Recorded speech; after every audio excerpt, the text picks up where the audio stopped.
I am not too bad, thank you. Have had a busy weekend. Helen's friend was up here. It's part of our extended household. We had a good laugh and joke. Went out for a walk. Watched the rugby. Fortunately, two controversial tries for Wales, which I'm not happy about. But yeah, other than that, I'm okay. Thank you. Yourself? Alright, man. My birthday on Saturday. Got absolutely spoilt rotten. And I mean spoilt rotten, man. Also, Carla came up and seen me for a bit, and we went out for the day. Done what we could at limited things. Basically sat in the car the whole day, which was pretty weird for me. I'm usually out getting smashed in the face. I know, man. I know. Like last year, I was dancing about in Hive. There was about 10 people in Hive at this. Not Hive, man. No. Seriously? No. It wasn't like a night out. It was like a gig. It was my mate's Oasis tribute band, and all right, okay, fair enough. So I left work at sort of 3, 4 o'clock.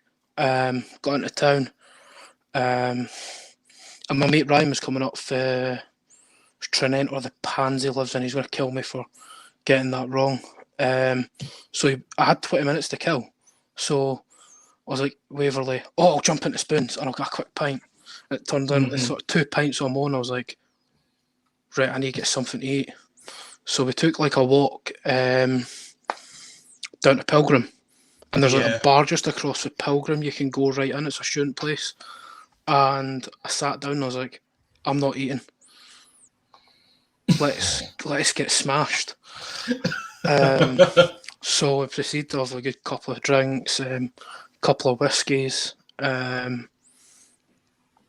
then we went over to Pilgrim, where we'd been about 6-8 weeks before, and just they do a couple of different coloured Venoms, and we got in amongst them. And then I was like, right, my other mate Ryan's coming up from where does Ryan live? I think he lives in Roslyn, so he was coming up from there. And I walked right past him, walking up. You know how Niddry Street, right up? Yeah, Niddry Street, yeah. Mate, I walked right past him. I'm at the top of the street going, where are you? And he's just shouting, oi, fat boy. I turn around, there he is with his little Peaky Blinders cap on. And I was like, God. Yes. And it was like last time getting out, got in, got absolutely hammered. Just total contrast in ways. That's typical for you. Yeah. But now hopefully it's all back together. We're all back together sort of May, June time, having a bit of fun and all that, you know what I mean? Yeah. Is what it is. It is, man. And do you know what? It is. We miss that atmosphere, man. It's really still hard at the moment. I'm hopeful that some of the nightclubs will stay in existence. That's more for us. For me and my partner will like to go to bars and we'll go to the nightclub, buy what those things to stay open. So, you know. Yeah, like just like go to the football. I mean, where do you go before you go to the football? You go to the pub, don't you? Exactly. Even if you're having a juice, you still go to the pub. You get a bit of the atmosphere, and you're walking around the stadium. And absolutely. Man. Like it's just felt very. It's been a weird 12 months. I think it has been a weird 12 months. I'm not gonna lie to you, it has been, and I think about this every day as well too. It has been a weird 12 months. Yeah. So on with what we're going to talk about tonight. It's going to get a bit controversial, I think, with our topics. So if you're going to abuse us for what we're saying, crack on, because I'll get the comments up on stream, and me and Carl will get into it as well. So first thing we're going to talk about is GQ's article about the ranked Premier League champions since the inauguration in 92, 93. And these people weren't born in it's like these people weren't like kids in the 90s. I mean, they don't put an author on the article. And I mean, I just look at the bottom sort of. I mean, the bottom one's in 96, 97 United team, which was Cantona's final season. Yeah. United only won 21 games that season, so, and they conceded 44 goals, so I don't think it's the worst Premier League team. No. I'm surprised that is at the bottom because it was Cantona's last season as well. Yeah, and he was a catalyst in the 90s. Beckham scored for the halfway line that year. Solskjaer's first season scored 18 goals. Oh, Cantona's goal against Sunderland, the chip over Perez. Cantona and McClare's move. I mean, this is the unsung hero, Ronnie Johnson. I mean, yeah, that was probably the first season I sort of remember as a United fan. I idolised David Beckham as a kid, so that sort of first goal, I was just like, wow, who's this? You know what I mean? And he was, I think he was like before he got the number 7, so he was like number 10 at the time. He was, yeah. I remember the goal against Wimbledon. It was fantastic, man. I couldn't believe he, to let halfway the line as well, which is very, very. Yeah. But I think one of the most disgraceful ones, I mean, it's 27, and it's Wenger's double winning side. I think that's an absolute disgrace. And I'm not even an Arsenal fan, you know what I mean? Yeah. This is why I don't get. This is why I don't get what with GQ. GQ is one of these magazines that it's a love or hate magazine. We all know that quite well. And I was very surprised when I saw Arsenal 27th because Arsene Wenger just took 2 years who extended the careers of Tony Adams, Nigel Winterburn, Lee Dixon, Martin Keown. And you're telling me that they're down 27 when they have changed the place? Because some of the players were going to be the end of their careers if they didn't win the title if Wenger came in. So I never did get that decision, but they should be within the top 15, at least top 10, top 15, because that team was phenomenal. How they... Oh, yeah, absolutely. Yeah, I mean, United were ahead by 12 points at one point. You know what I mean? United did lose Roy Keane, but they were still picking up the wins. Obviously with Erling Haaland's dad making that challenge. Yeah, I remember it quite well. Against Leeds. But you just take nothing away for that Arsenal team. That had Anelka and Bergkamp and Petit Vieira's sort of breakthrough season, really. Yeah. At Arsenal. And then you got the back five, Seaman, Dixon, Keown, Adams, Winterburn. Yeah. That's England back four, you know what I mean? Exactly, it's England back four. And a year earlier, they were in the semi-finals of the Euros. 2 years earlier. You know what I mean? And they go on and sort of be the second team to sort of break Fergie's hands on the title. I just think... Very much, yeah. And then another one that we were talking about before, the United treble winning team, 26th. It's a fucking disgrace. I'm not going to lie to you. And I'm saying this as a Leeds fan because that team you had was the best team I've ever seen ever in my life. Dominated not just England but in Europe altogether. You need to tell me how they did it so well to beat Bayern in the last 10 minutes of the game when they were 1-0 down and they won the treble. And that's why we named this podcast Football Bloody Hell because of the show. And I am surprised because Man United was very comfortable winning that league that season, and as well as they didn't win an FA Cup. So the league went down to the last day. It did. I do remember that, but you just didn't bet against United that year. Well, the second half of the year, so many late goals. The FA, I mean, didn't play an easy team in the FA Cup. Liverpool, Fulham, Middlesbrough, Arsenal with a replay against Chelsea. And then Newcastle in the final. And Newcastle, at that time, it was Shearer, Ferguson, wasn't a bad Newcastle team. They got to No, it wasn't. back-to-back FA Cup finals because they played Arsenal the year before. And I just think this is the team I really fell in love with. You know what I mean? You could probably name the starting 11: Schmeichel, Neville, Johnson, Stam, Urban, Stamp. Keane, Scholes, Giggs, Beckham, York, and Cole. Cole. Exactly. And the thing is,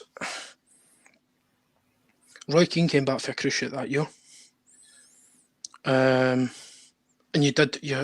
people probably wondered, how's Keane going to come back from this? And he was just unbelievable that year. I know he got sent off he got sent off in the FA Cup and that, but without him, you just think, sort of without him, where would that team have been that year? But did we get back into that game against Juventus in the Champions League? Oh, that was huge for you guys. You had to win that. You had to win it. And I know he got the book, he got suspended for final, but that goal, that headed goal from the corner, it was unbelievable. That was a magic moment for you lot. It really was. And David Beckham, this gets on my goat. And David Beckham didn't win the Ballon d'Or that year when he should have. Yeah, and do you know what? And one thing I'll say, because Beckham was coming back from that disgraceful 1998 World Cup when he actually tripped Diego Simeone, and a lot of people wanted to hey, and he had to redeem himself, from Manchester United that season, and that was huge for him. He had a huge part to play after what happened in the summer in France in '98, and he thought everyone was going to lose his mind, but you lot still trusted him, and that was a huge thing. You still trusted him. The thing is, right, pick a moment in that '99 season. I'll give you where Beckham gets it from. There's something involving Beckham. Ooh, interesting. That's a good one because it's been a long time. Just think of any game. I was going to probably say at least second half of the season, more like that was probably more important. The second half of the season around that towards, and I think that game against Arsenal was probably the one you had to win to put pressure. So, mate, he scores for 30 yards past David fucking Seaman. Yeah, gets overlooked because Giggsy scores a worldie, right? The game against Tottenham, we win the league. Who gets the equaliser? Becks. Who puts the corner in for Keane against Juventus? Becks. Who puts the two balls in for York against the 2 goals against Inter Milan in the home leg? Becks just puts it on thing we said in the 2 corners. Yeah. That guy came back from a World Cup where there was effigies of him, probably getting, I think, I don't know if it was him or Phil Neville. Phil Neville got the same treatment 2 years later, but he did in the Euro 2000, yeah. Just, I don't get it, man. I mean, I know I'm a United fan, but come on, that's number one for me. That'd be number one for me, personally. Yeah. I just think the achievement. I mean, Arsenal had our number for the first half of the season as well. They'd done us a hybrid that season, and I mean, it wasn't even a big points total. It was 79 points, which is madness. Mm-hmm. I mean, you think, I think Arsenal finished on 77 or 78. They finished just a point behind, at least a point behind you, I think. Yeah, so it's just madness, man. 25th. I could kind of put that there. When United overtook Liverpool. Yeah. That wasn't a great United side. I know it got to a Champions League final, but that wasn't a great United side for me. That's just my personal opinion. It wasn't a great United side. Wayne Rooney left that season.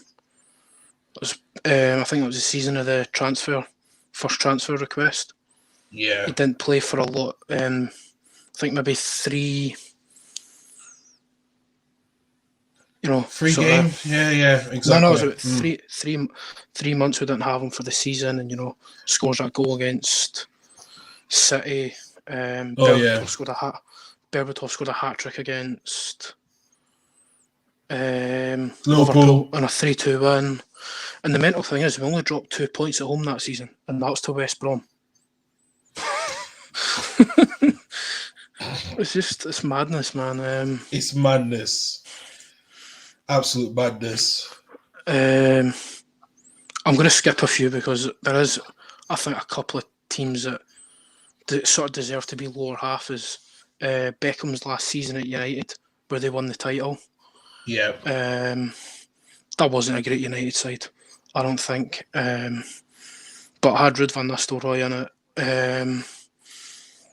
Rio Ferdinand had just signed for Hughes lot.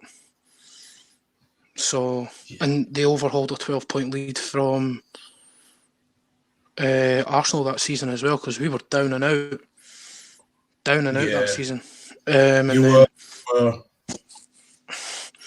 And 23rd, get this, the first Premier League champions.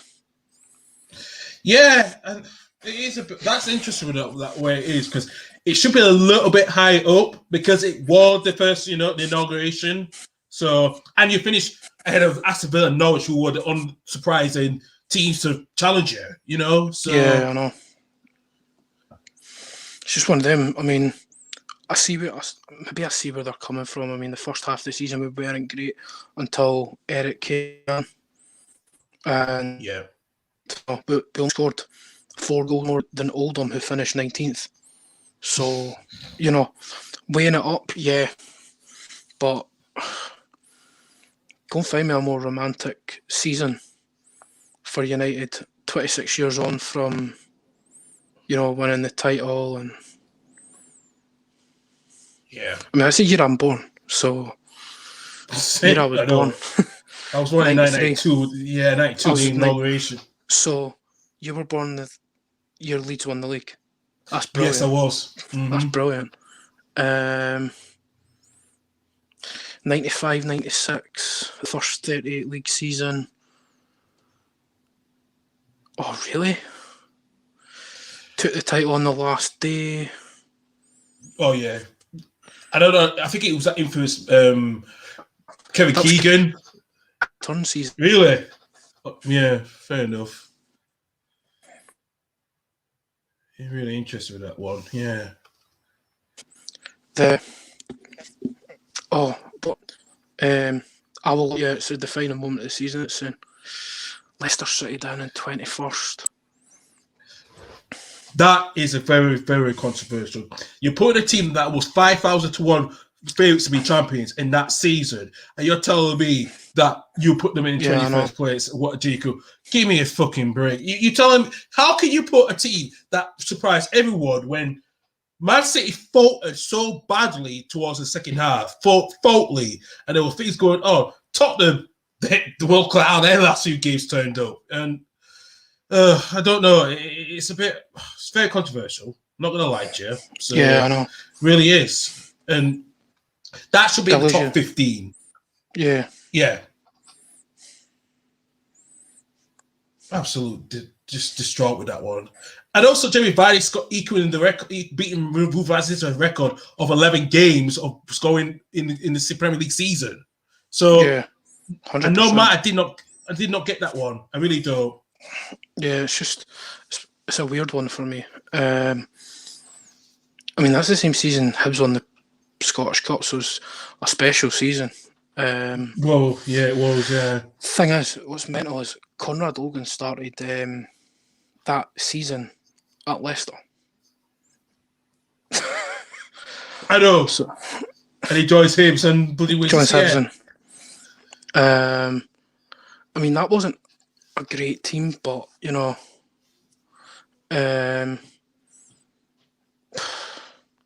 Jamie Vardy equalled Ruud van Nistelrooy's scoring record against Man United. I think that's got to be looked at again. It does. It does.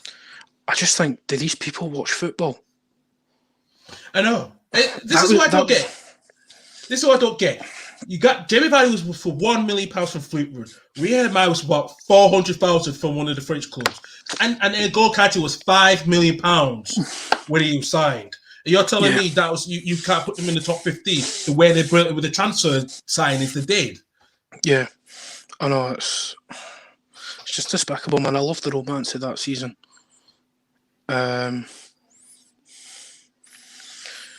20 United's end of United's 3 in a row. It was getting too easy for us that year. I think we won the title by something like 18, About 10 15 points. Was it 10 points in the end? Yeah. Yeah.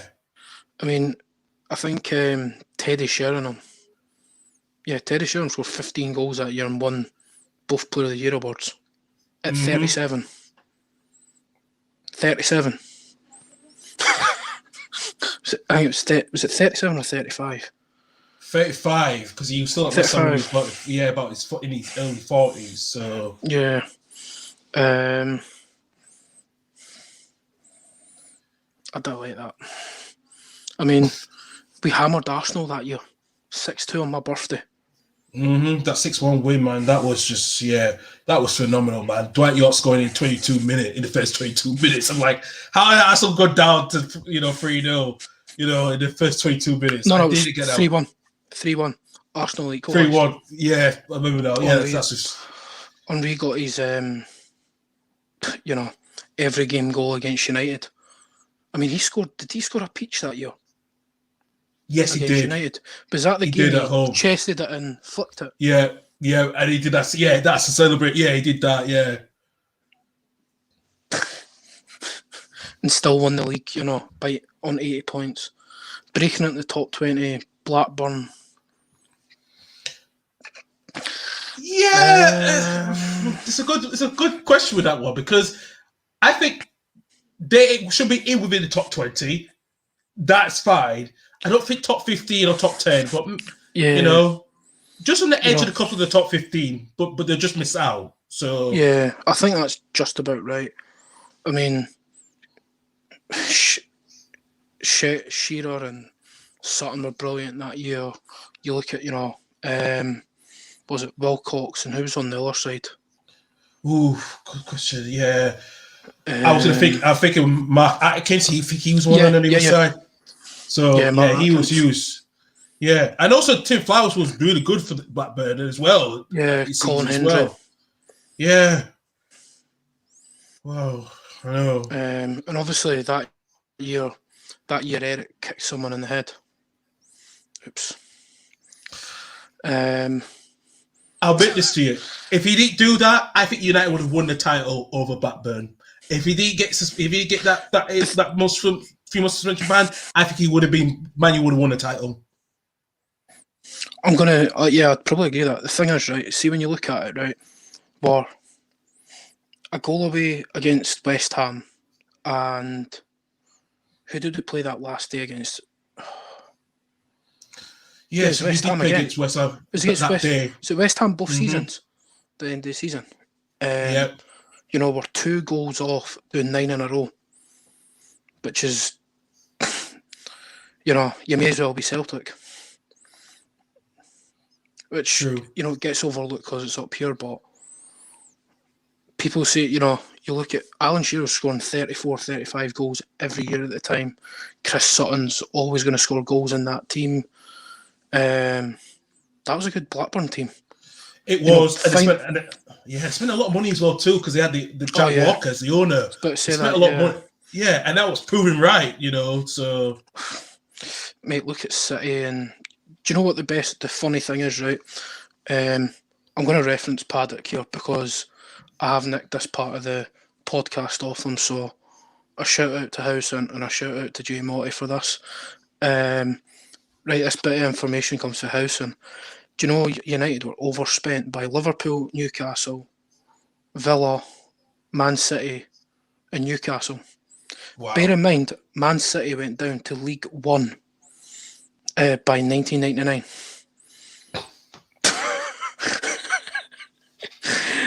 How could Fergie... I mean, you think about it, right? The year Cantona comes back, Fergie sells Paul Ince, Mark Hughes and Andrew Kanchelskis and doesn't buy anyone. I know he buys Andy Cole in the January before, or is it the season before? It was that season. Yeah, Yeah, it was that season. You know, how were the Invincibles only 8? Well, it's not the Invincibles. no. It's the It's 01-02 team. Sorry, yeah. that wasn't a great Arsenal team. I don't think No, they. no. I think they won it because United fucked it. Yeah, as well as even Liverpool, we thought they were closing in, and then with Jerry Houllier with his his heart, his chest, had an heart operation. No. That's the year they won the treble, is it not? No, it wasn't. It was round that Oh no, time. Arsenal won the FA Cup against Liverpool that year. Yes. No, Chelsea that year. Was it Chelsea? So Chelsea in 2001-2 was the FA Cup final against Arsenal, and they lost 2-0 to Arsenal. Was, yeah. And also, that Liverpool side was close because they had to put Phil Thompson in charge towards the end of the season until Gerrard comes back. And I think that's where the Liverpool team, had a chance to win it before. But when Houllier came back, he wasn't the same person who won the treble, winning the League Cup, the season before, League Cup, FA Cup, and the UEFA Cup the season before. So it was, It was a shame because you couldn't help but look at that Liverpool team and think, they're no bad, you know what I mean? They've got good strike force there. Michael Owen won the Ballon d'Or and that. Robbie Fowler, Gerrard's breakout year was that year. Was it the year before? No, it was the year before. No, it was the year before, yeah. I mean, they were a good team. Did they not buy Diouf and all that and Giroud that summer? Later that summer, they bought, after the World Cup, they bought Diouf, Diop. Yeah, and they had an Elk on loan as well too, as I remember. Oh, yeah. 17th, Mourinho's second sort of Chelsea team. I thought that was a brilliant team. I really enjoyed watching them. It was like Matic, Fabregas, Costa and all that. Yeah. I mean, I remember watching their first game against Burnley because Scotty Arfield, who's Phil Livingston, scored for Burnley. Yeah. I remember watching the game thinking, the league's done. They're too good. I just think they were too good. I mean, Diego Costa scores 28 goals that year. Hazard scored 14 and 9 assists. He won, and he won the Football Writers of the Year and all that stuff. And Fabregas coming in with 18 assists in his first season at Chelsea. Yeah, goes unnoticed. I just think I thought that was a cracking team. Matic was unbelievable that year. He was. I suppose it was probably the most unlike Chelsea team for Mourinho because he did score a lot. I mean, there was quite a few high-scoring games, and the game moment was the Everton game when they won 6-3. Yeah, do you remember that? That was mental. Yeah, that was the Mourinho-esque performance ever in my life. Seeing that, I'm like, wow, okay, yeah, yeah.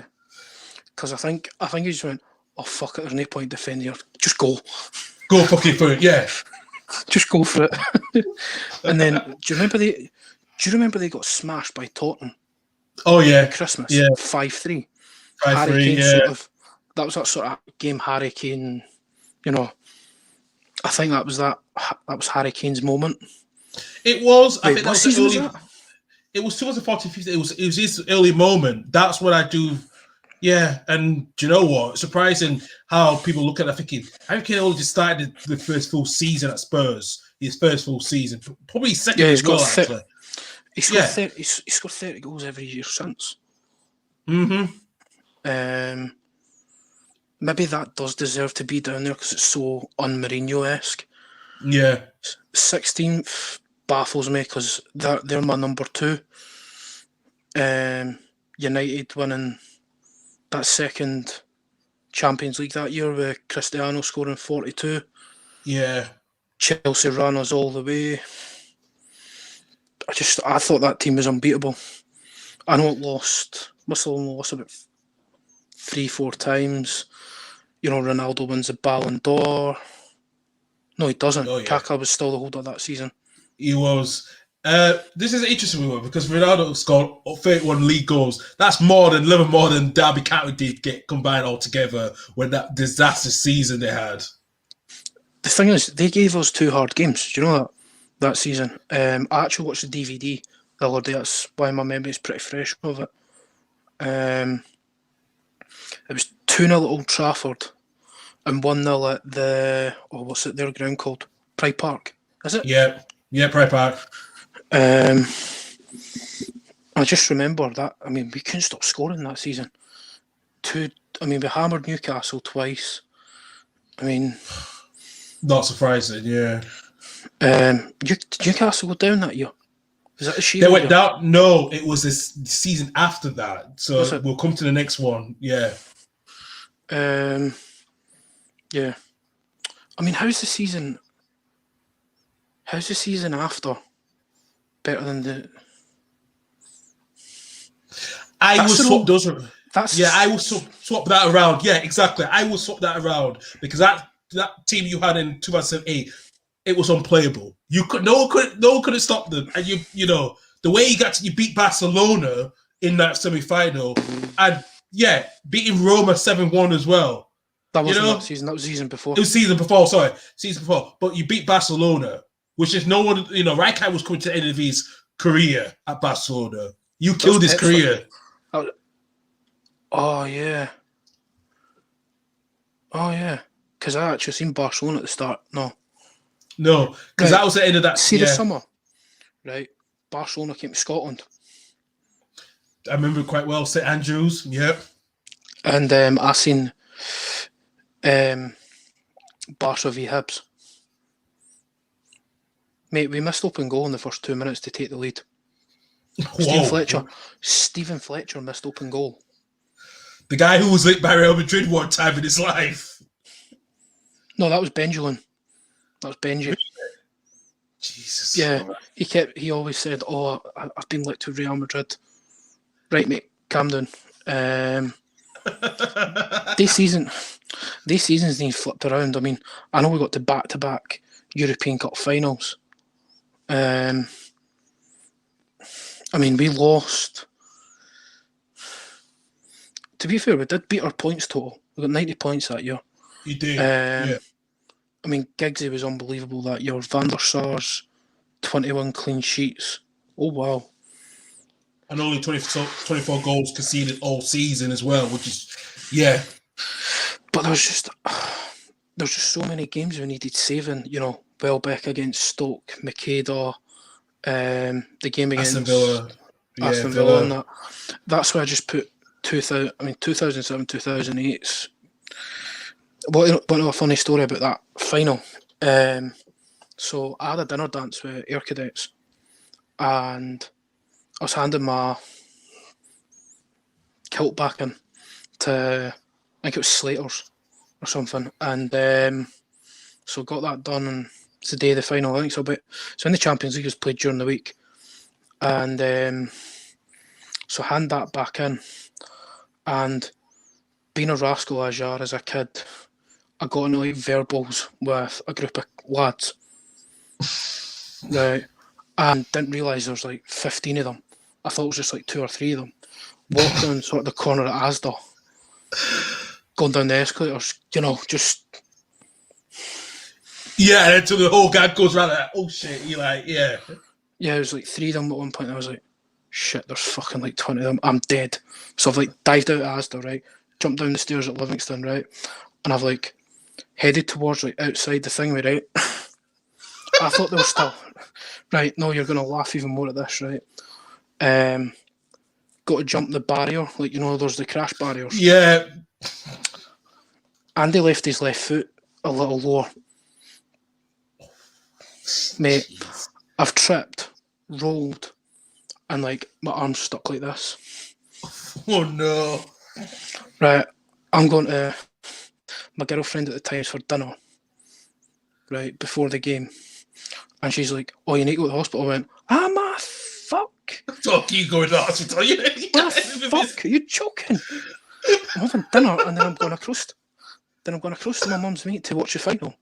I'll deal with the hospital when the game's done. Didn't get to the hospital till 11:30, 12 o'clock, did I?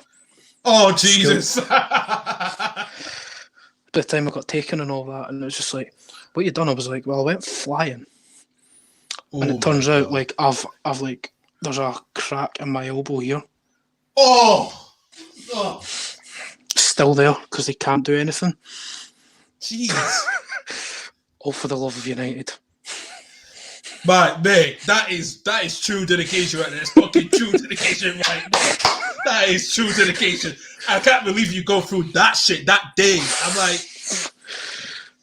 I was a wee idiot, and it was back in the days of sort of like the young teams and being an idiot and all that nonsense. And I was just one of the fucking idiots. I thought, oh, it's only a couple of minutes, fine, they'll just leave me. Going down the escalator, I just noticed there's like 15 of them. I was like, oh, for fuck's sake, man. Like, if they get me, I'm dead. You dead. You dead. I'm dead. Oh my And God. I wasn't like the size I am now. Right, I was pretty in an air conditioning. Yeah. Going on about that, so just sprint. I look back and be like, probably.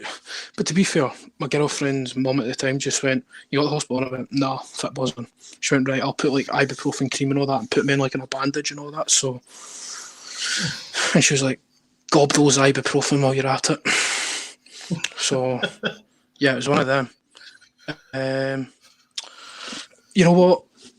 And then the next one's, to be done with that, next one's the 2012-2013 team, Robin Van Persie. I think that United team was shite. It's interesting that one because you do look at Van Persie. Who do you also get that season as well? You know, Van Persie. That was Alex Butner, Shinji Kagawa, and Van Persie.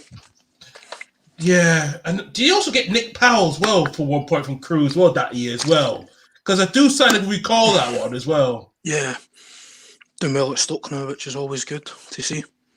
Mm-hmm. It was a year Giggsy played sort of central midfield. Properly. I mean, we were good that year. Don't get me wrong. I had a good night when we won the title against Villa. I remember the hat trick, and I remember crying my eyes out against Swansea. Because we knew the Swan song of Sir Alex, which was very surprising because we all didn't think it was going to happen. We all were surprised about it. And, you know, the rumours were coming up that day. I remember that day quite well because the rumours started circulating quite well.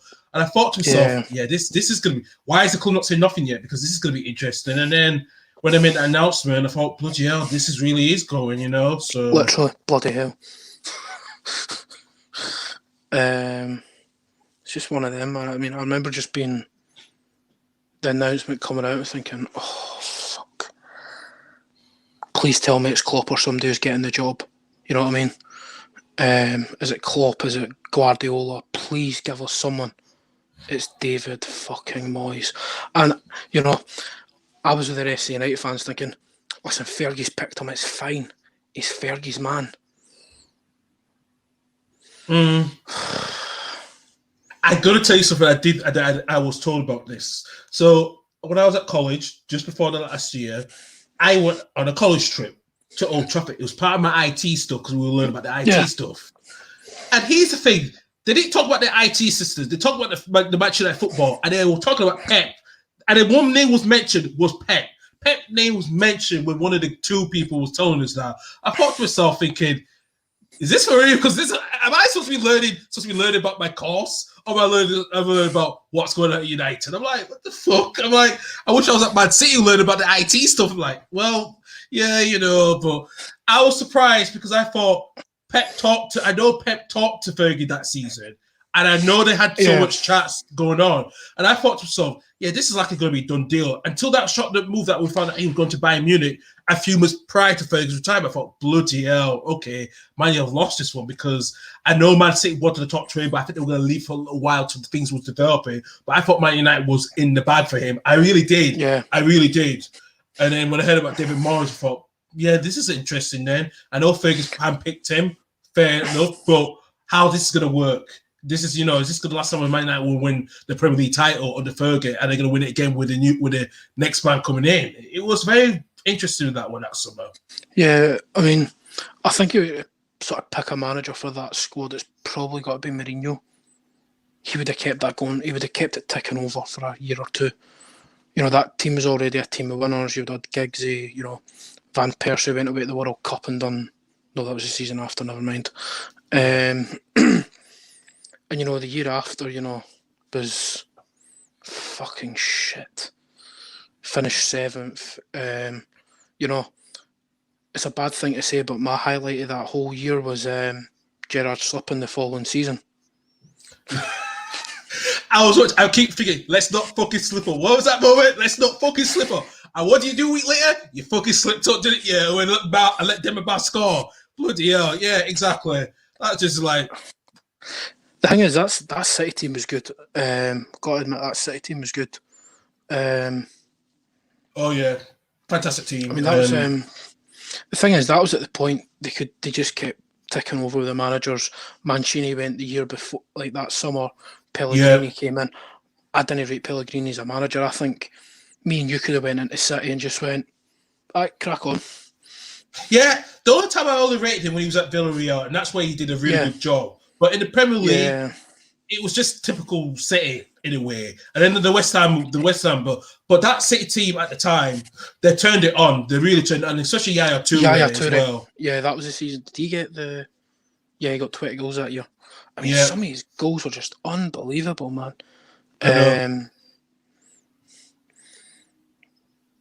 Zabaleta, you know what? I don't like many City players. I fucking love Zabaleta, man. Zabaleta is one of my top 10 City players I like to watch at all time because the way he adopted the Mancunian. He was Mancunian, wasn't he? Do you know, through. I heard something. I think it was an interview with Noel Gallagher, and I think he spoke about Zabaleta, and he went, he has fish and chips every Friday for his dinner. I was like, right, he's just an adopted Mancunian. I'm having that all day long. It's a bit like I think Mata's like that. Mata's really. He is, he's got an art place in where is it? The Northern Quarter or something. Yeah, I heard something like that. Yeah, he's got something like that. And he's just I love that. I mean, Zabaleta is Mr. Man City in a way because the way he took time to tell it, but when him and his wife and kids settled in, they loved it. They loved that Manchester. They loved it.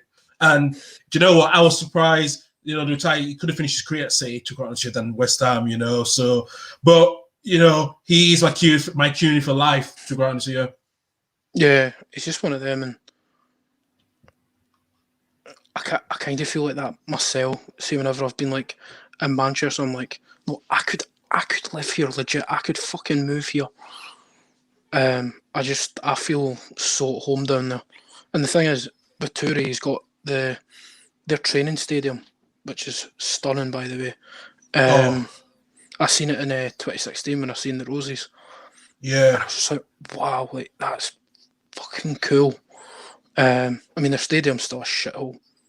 But the training ground, I keep going past the training ground. When I was going to come from Huddersfield back to Huddersfield by Manchester, I usually go. I was not. The ground was quite a couple of meters away, but when I saw the training ground, I thought, bloody hell, that is fantastic. The training ground was beautiful, wasn't it? But yeah, it was. They were good, man, and Toure just carried them all the way to that title. And you had Aguero, Dzeko. Was that the year Jovetic was there? Yeah, Jovetic was there that season. Yeah. He looked a hell of a player, but just didn't work out for him. I know, it's a shame. Chelsea's league title, they won by an offside goal. That can get out the fucking top 20. They won that by an offside goal. They can fuck off. Very controversial game, as I recalled it. I was surprised that there was no VAR at that time to reverse that decision. But yeah, Chelsea, bloody hell, I was really surprised at that one. But that season, Chelsea was just unstoppable. But I think, in a way, because they scored 103 goals that season as well, which is not, under Carlo Ancelotti. Yeah. Who's Italian as well, you know. Don't get me wrong, it's a good Chelsea team. I'm bitter because they beat United with an offside goal. Really bitter about that. I mean, that's another 2 set of years, right? United could have won the other 2 titles. But an offside goal and Aguero shinning it into the stands from another... Yeah. Yeah, bloody hell, I know. Interested. Yeah. So I think it was like 7 in a row it would have been. And that would have been like 15 Premier League titles. Exactly. Oh, exactly. I mean, I'm not taking it away. Drogba was incredible that year, and Lampard, you know, they getting 20 plus goals, and I'm just really bitter about it because it was the offside. The worst, the offside, man. The following one, I'm not even having that in the top 20 either. The United 99-2000 team. I don't know. We won the league by 18 points. It was easy at this point. Arsenal fell away. I remember us beating Arsenal, actually. Roy Keane scored a double. Yeah, no. Very nice scores. He's very scores 2 goals. Against Arsenal as well. And, you know, it was here David Beckham got his baldy.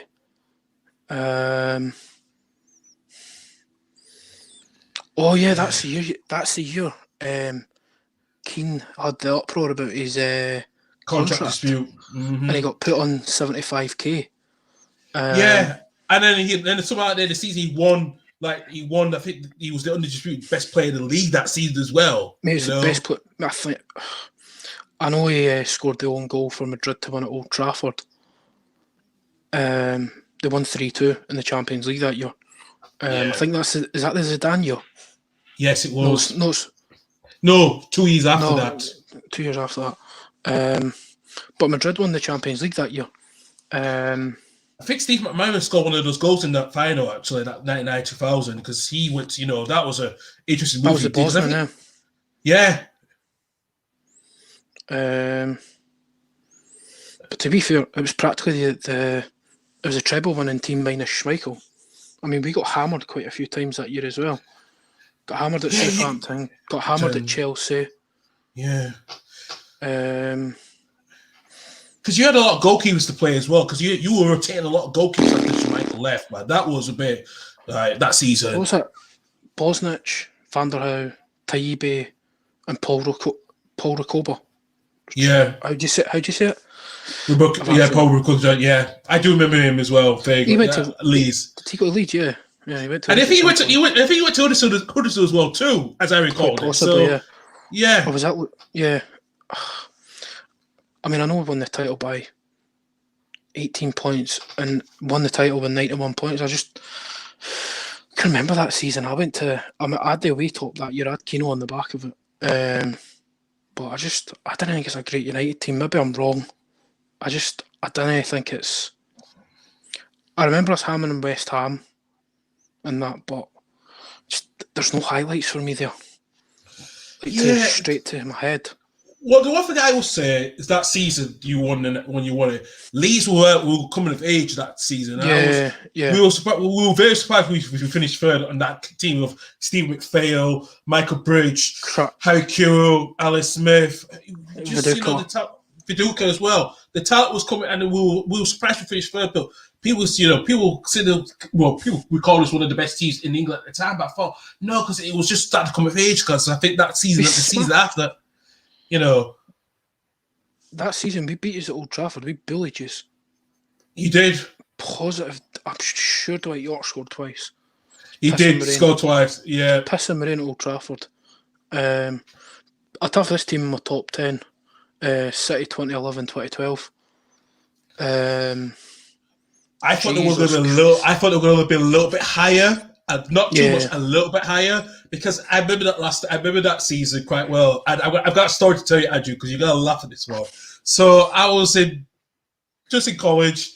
One of my tutors from Ireland, and he was a Man United fan, and I tried to gloat him a few times and say, "You're not gonna win," you know. And then after when City lost to Arsenal that game. Eddie came to me, he was mocking me. So as at least I said, "Oh, we're gonna lose, you know, we're gonna win." So I said, "I don't think so. I bet £10 that you're not gonna finish. You're not gonna win the league. And that was like 5 games to go. I bet £10 against Machuta, and I think he was so nervous as hell when he bet against me, and I was as well too. And the last day of the season, I remember quite well. I thought to myself, City has to beat QPR. They have to beat QPR no matter what. And I thought after when Barton got sent off that controversy, sent off when he got sent off controversially. What a ledge. What a ledge. One second, man. Dad? All right. It's cool. Just crack on with your dinner, Dad. My You're not eating dinner yet? It was fish with fair enough. I had my breakfast at like 11, and then I went to 5k. Started this couch to 5k. I think I need to start that as well too. Yeah. I've got the voice in the vid in my ear. So yeah. I was going to say with the story, I thought after Barton did the controversy, I know you call him a legend for that, and then when QPR 2 goals ahead, I'm like, oh shit, I have to pay £10 to my tutor tomorrow. I'm like, this is not going to end well. This is not going to end well. As soon as City equalised, I thought, maybe there's something there. Maybe there's going to be a moment. I thought, when I heard it, Aguero, I thought, when Balotelli, Aguero, and I thought, yes, I just saw the bit so clearly. And I thought to myself, all the Man United fans are going to mock tomorrow at college. They're going to be embarrassed and they're not going to come in. And my God. And also, I remember. Go on. I remember I was working at the Guile at the time. Do you remember the sort of posts going down the food court? All the way down. I had my earpiece in from my radio. And according to me, we'd won the league. I'm like, yes, we've done it. Right. So, I had my earpiece in from my radio and all that. And a call goes out on the radio. Andy City have won it. Aguero scored in the last minute. You know the big pillars? Yeah. I slid down the pillar. You flipped down the pillar? Jesus Christ. Really? You flipped down the pillar? I just slid down the pillar and was just sitting like that. I knew you might. You look that day. Your fans went so angry. They did some things that I didn't think they were gonna do, and I remember seeing the videos of people like there was one. Like, is it 2-2? I was like, yep. And then I remember seeing the Man United fans at Stadium Light when they were cheering, and then turning around, but some of the fans were cheering. Yeah, he couldn't believe it. I remember it. Phil Jones's face. But do you want to know something? See for Sunderland fucking celebrating all that, doing the pose man like that. Yeah. See when they go back-to-back relegations and that, mate. I'm like, fuck you Markham bastards.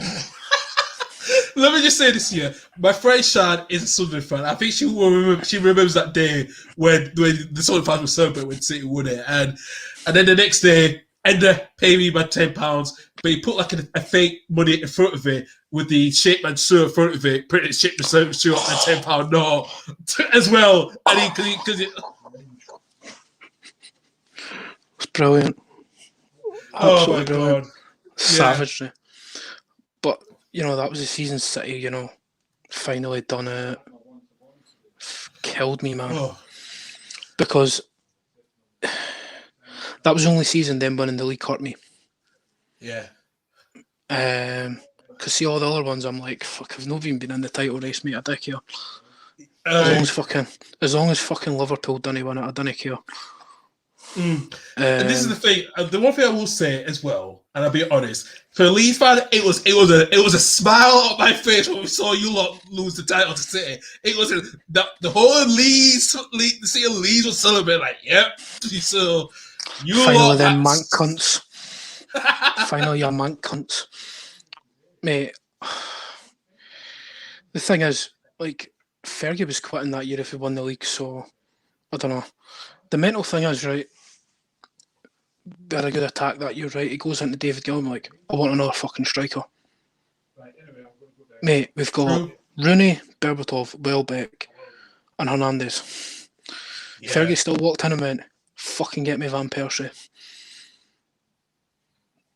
Now, most owners will be like, fuck off, you've got fucking Berbatov and Rooney and all that.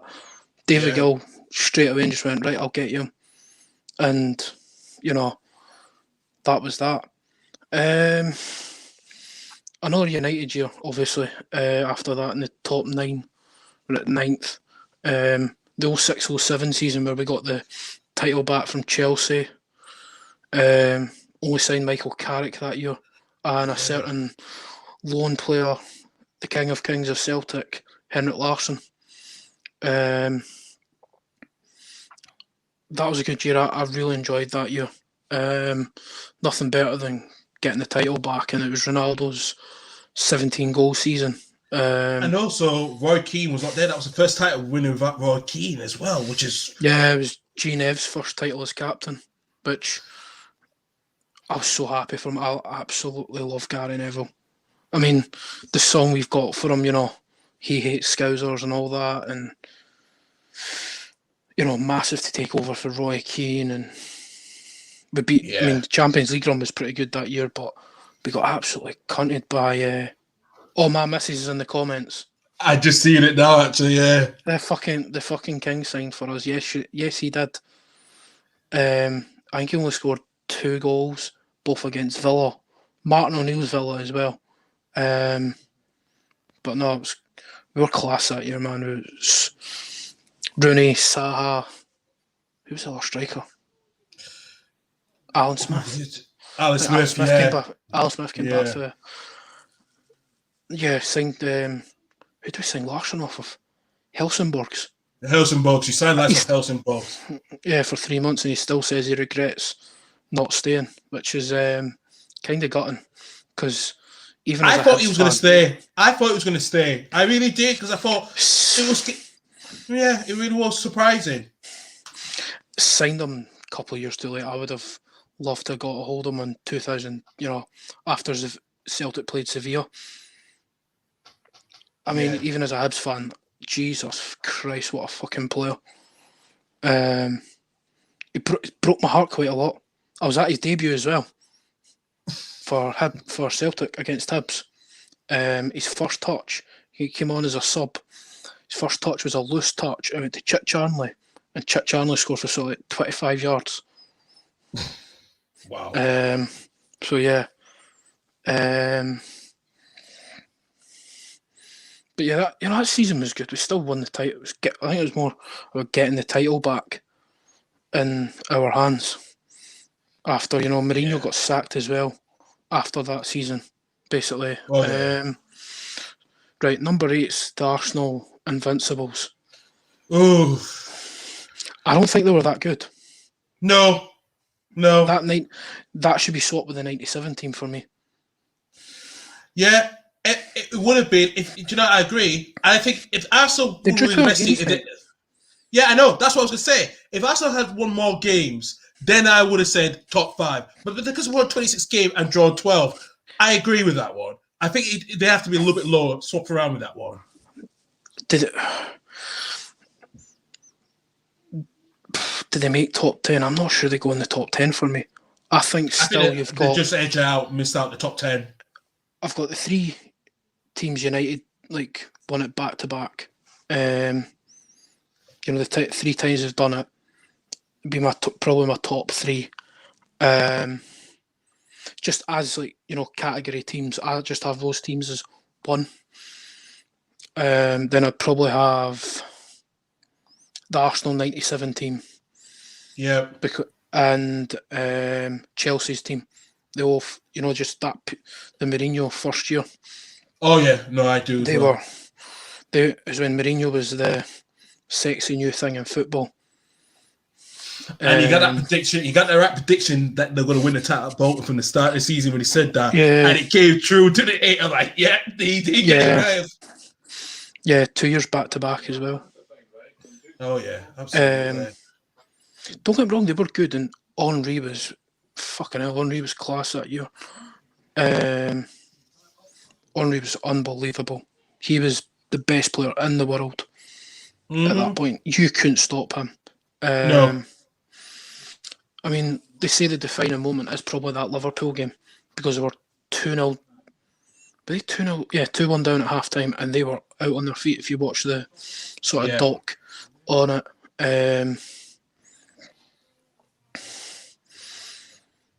I just don't think that's a great. I mean, it's a good squad, but I don't think they were that good. 12 draws does it for me. Go and win 33 games. You know, I've put the City Centurions ahead of this lot. Yeah. Pep Centurions. Their treble overdoes that for me. And I fucking hated that Man City team. It killed me. That they were that good, and Liverpool coming that year. But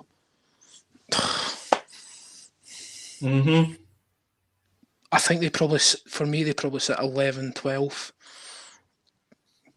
You know what I mean? Maybe 11th, 12th. I think 11th at the highest for me, I would put them. Yeah, easily. I just don't think they're better than. I think on football, I think like the younger Vieira's better than that Patrick Vieira. Yeah. I think Petit would maul Gilberto. And you look at the wingers, Mark Overmars, you know, unbelievable. Yeah. And who was on the other side? Ray Parlour. Ray Parlour's underrated as anything. So, and they had the back four in '97. So I'm not having it. Just not having it at all. And the thing is, the next year they fell apart. So they never retained it either. Yeah. You know what I mean? They fell apart and, you know, cried for about a year about that game at Old Trafford.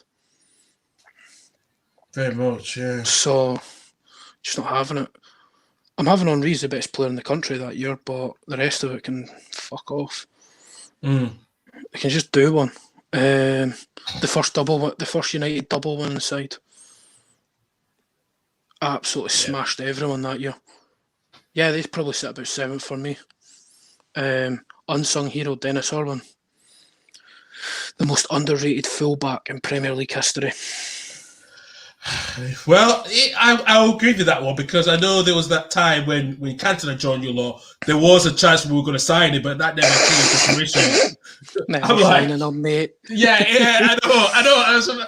I kind of recall that when I heard someone like, oh my God, we were going to sign Dennis Irwin after we sold Cantona. I was like, no. Thing is, Howard Wilkins did not get sacked a year after that. He did. A year after that, yeah. Signed Roy Keane for $3.75 million for Nottingham Forest. Yeah. Broke the British transfer fee again. Him and Ince, Kanchelskis, Giggs, Cantona, just unbelievable. I mean, 18 goals and 12 assists back then. The Premier League was on, like, the football was just sensational. And my dad's got it, you'll laugh at this. My dad loves Cantona. This is what my dad's got. I've got, like, my dad thinks Cantona's basically God, mate. Him and George Best. He's got this. Oh, for God's sake! I wish we never sold him to you lot. I wish we did it now. Where would Leeds be right now if we still had Cantona in that 90s? Leeds would have been probably in the top three. Probably the top three. And look at Just, I think that signings. I mean, to me, that signing's probably up there with the top 3 greatest signings in Premier League history. It's just one of them. Yeah. But we just end that now. End that now. End that one now. Yeah, end that now. Before you go any further else. Yeah, I love this Chelsea team.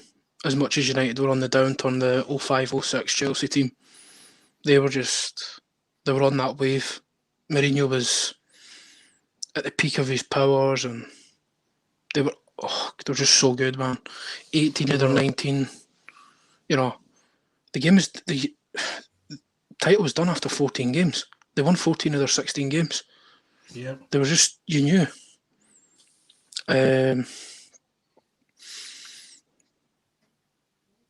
How Chelsea? Whoa. The 16-17 Chelsea team gets into the top 5. Yeah, that is a bit surprising with that one, because I can understand why, Shite. No. but No. hear me out. It's not deserved to be in top 5. It doesn't Not in even in my the top eyes. 10. Just I think top 15. Yeah, but not top 10. Well, These writers, man. Hate to go full fucking Roy Keane, but these I fucking know. writers. I know. Look, if they look after that 3-0 loss to Arsenal, that they went to a 3-4-3, which we didn't think was going to work for them, and they lost 3-0. And then after that, they went on that really good run of really dominated teams. But United 5-0 in that run. Yeah, I know. I don't. For that one, I don't agree that should be in the top 5. Nowhere May near not be nowhere near top 10. Top 15? Yeah, maybe. Top 20? Yes. It's interesting with that one. Mate, how can you have that there, right, and have the Leicester team solo? I will swap that team for Leicester. The Leicester team. Yeah. That Leicester team gets into the top 10. If that's getting, by their ratings, right, if that's getting in the top 5, then the Leicester team's got to be, you know what I mean, just because of the actual achievement itself. Oh, yeah, absolutely. And fuck off, no. Absolute fucking idiots, man. Right, they got this probably right. This is probably my number 4, the Chelsea 04-05 team. I could take that one. I take that one any day with that one. I said they're probably my number 4 or 5. Yeah. Jesus Christ. 25 clean sheets. Conceded 15 goals all season. Won 29 games that season. It's just... They're just so dominant, man. You knew going up what they've been. They went up 1-0. You're like, oh fuck, there's no point. You know what I mean? Yeah. They just. I mean, that was the season they walked in and went, "I am the special," and you're just like, "I fucking hate you, Jose." I mean, he beat United in his first league game. Good Johnson scored. Roy Keane centre back. Number 3, is that the Centurions? No, this is the one when they won the last day of the season against over Liverpool. So this was like when they tied to the final. Yeah. Oh, is that when fucking Noel Gallagher was in the dressing room and all that? Yes. That's the one. See our opinions on this team. We'll leave it till our next section on the injuries and all that, because that's the season on the injuries. Yeah, we will discuss that. You know what? Because that's got to be in the top 10 because of the injuries that season. Because of the numbers of the injuries you showed me. Yeah, they're in the top 10. They're not in the top 3. Fuck off. Exactly. And number 2. Number 2 can fuck off. Not even discussing it. Okay, fair enough then. Sorry, Douglas. Discussion. Sorry, Douglas. We love you. Right. You know what? We'll give them a fair crack. I'll give them a couple of minutes. I'll not be that bitter.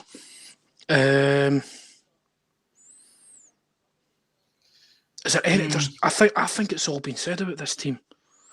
Pretty much. It's just all been said about this team. There's not much we can really say. No. I mean, they had no injuries for 2 years. I know it's caught up with them now. I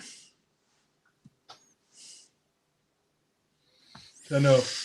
I mean, I do like a couple of players in that Liverpool team. Obviously, soft spots for Andy Robertson and Van Dijk. Yeah. I mean, Klopp got what he wanted that summer. He got Fabinho and Alisson in, and they deserved to win the title. They deserved it. They ran away with it, but wanked off as the fucking best Premier League champions.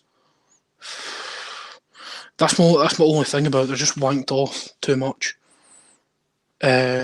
especially by the cunts on Sky, fucking Jamie Carragher and that, and he's now backtracked on everything he's basically said now.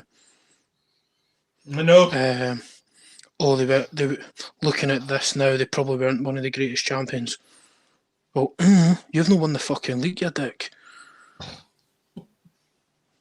And the thing is, I like Carragher, but fuck off. They're not one of the greatest champions. It was one of the best wins, you know, football-wise and all that, but they fucked off the League Cup and they fucked off the FA Cup.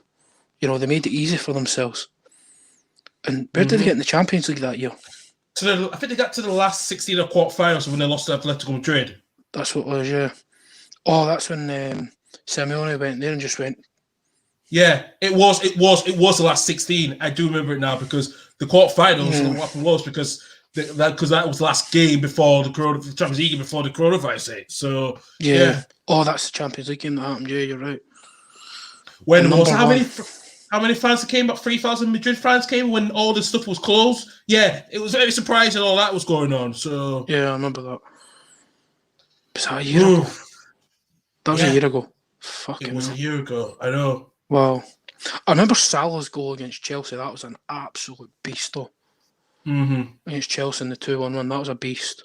Yeah. They're in their place now. Yeah. They're back in their place now. And the top one's City's Centurions. Well, interesting with this one because it's hard to argue with it as well. Yeah. They basically won the title after they beat United. Yeah. And who else? And who else is going to get 100 points ever again? That is another question. No one. Yeah, I don't think that's ever going to be broken. I don't think it will ever be broken. I really don't. No, I mean you look at the totals for the last sort of 3 years. Liverpool's won, the City 2. Just sort of like, you know how Messi and Ronaldo have made standards unattainable. Yeah. City have done the same there.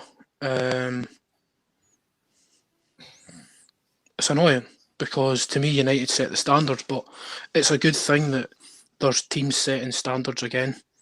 They're not, harking back, but United in 08 done this. No, this is the standard now. City are doing it just now.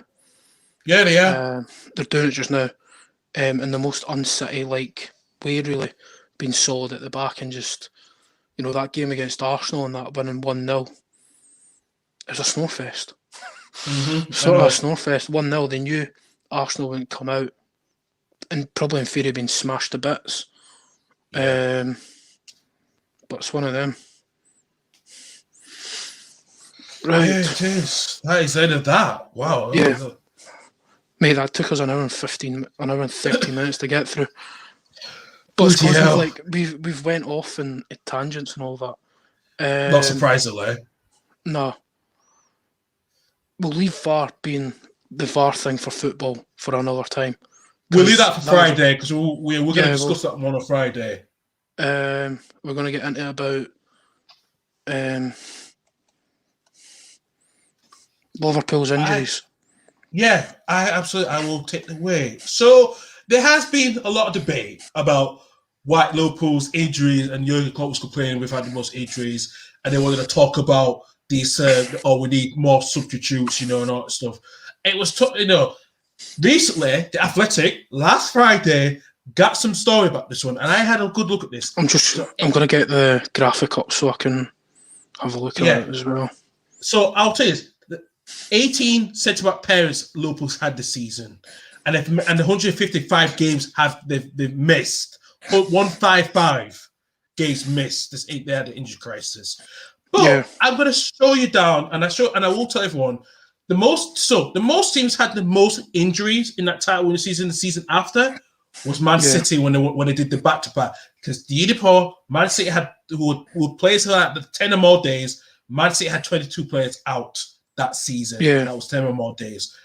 18-19, City had 35 players who had 10 or more days with their injuries. Liverpool, the last 2 years ago, they had 20 injuries last season, and they have 28. You're meant to tell me you can make excuses with that one, And you look at Chelsea. Chelsea had the same as Liverpool as well when they won the title in 16-17 and they struggled in 2017-18. Leicester, when they won their title in 2016, they had 12 key players missing out for 10 or more days. And the year after, 24. So that accounts for Leicester's drop the year after, really. Yeah, that really does with that one. It counts for Leicester's drop, and they can get a free pass for one because we can understand why. But the Liverpool one, I'm not going to count that one. And even Man City have really done what, they had so many injuries that season when they won the title in the last day of the 18-19 season. And they still got through it. And they didn't no one didn't make no excuses. So it was interesting when I look at that start. I'm like, wow, okay, this is a bit, Why is you even complaining? We should look at the stats right now in the Athletic saying that, it's not as bad. Yeah, it's not as bad, but I think, I bring everything into context and all that. City have got about 30 players worth about 50 million each there. Mm-hmm. You take out Otamendi, you put in John Stones, you take out Zinchenko, you put in Mendy. Has Mendy stayed fit for a full season yet? Not as much as he has been, and that's a problem. And I'll look at there's another stat. There's another stat here as well. So the team that finishes bottom by total missed by injured players has been Manchester United. They've had 11 players injured. They've only missed 39. Right. I'm going to throw something into the mix here. And I think it was 2009-10. We played Wolfsburg away in the Champions League. Right, you'll have seen this graphic. We had probably 3 first-team players in that 11. The back 5 was Kuszak in goals. Ji-sung Park is a right back. Mate, I know he's got about 2 lungs in there, but he's never a right back. Mm-hmm. Bear in mind, this is Wolfsburg with the likes of Dzeko. Yeah.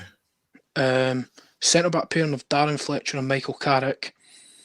Left back was Paddy Evra. Give me a second, I need to find the midfield. But the midfield was like Gibson and someone. Number 10 was Anderson. Right wing was Nani. Left wing was Danny Welbeck. And up front was Michael Owen. And we won the game 3-0. And that wasn't a shit Wolfsburg team.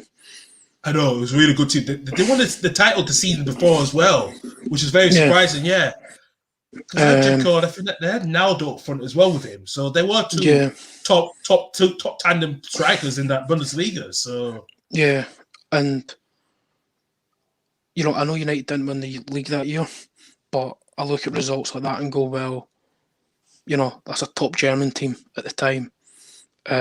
We went right to the wire in the last 2 games that year against Chelsea. Yeah. And Liverpool have just fucked it off. I don't think Klopp's been backed properly. I've been pretty, honest with that one. Honest with that one. He's not been backed properly. I think the Liverpool owners need to have a fucking good look at themselves. This guy's just won you back-to-back Champions League and into the league. But scintillating football, probably getting better out of players than there actually are. I mean, I think Bobby Firmino's reset to factory settings now. Mane's not getting the numbers. Salah will always get you 15, 20 goals. But the thing is, if Salah doesn't score, no one scores for them. No. But no. I love that thing about that. And the stat I shared with you earlier in the year about the drop-off. Yeah. Drop-off post and pre the Watford game. So this drop-off's been coming a lot longer. And there's actually a podcast, who was it done it? I think it was Stephen Howson who done it, about Liverpool's drop-off and how they will not win the league. It's on his Warm Down podcast. And he's got a reporter on and he says, this is why. I'm not going to steal any quotes from the podcast because folk ain't going to watch it if I just tell them. Yeah, exactly. Yeah, no, it's fair. But no, Liverpool just, that's... They can moan, but at the same time they can't because they bought 2 centre-backs in January. I know, and one of them's not even had a game yet, and we used to score Ben press Davies Ben hasn't had a game Davies. yet. Yeah. I sort of feel sorry for the lad, he'd agreed a pre-contract to go to Celtic and ends up going to Liverpool. I thought, you're not going to say no to going to Liverpool, but that lad's never going to play. He probably plays, 30 games for Celtic next season. I mean, if you watch Preston in the Championship enough, he's probably the best defender in the Championship. He was, he was actually with the stats he had. So, but it's just one of them.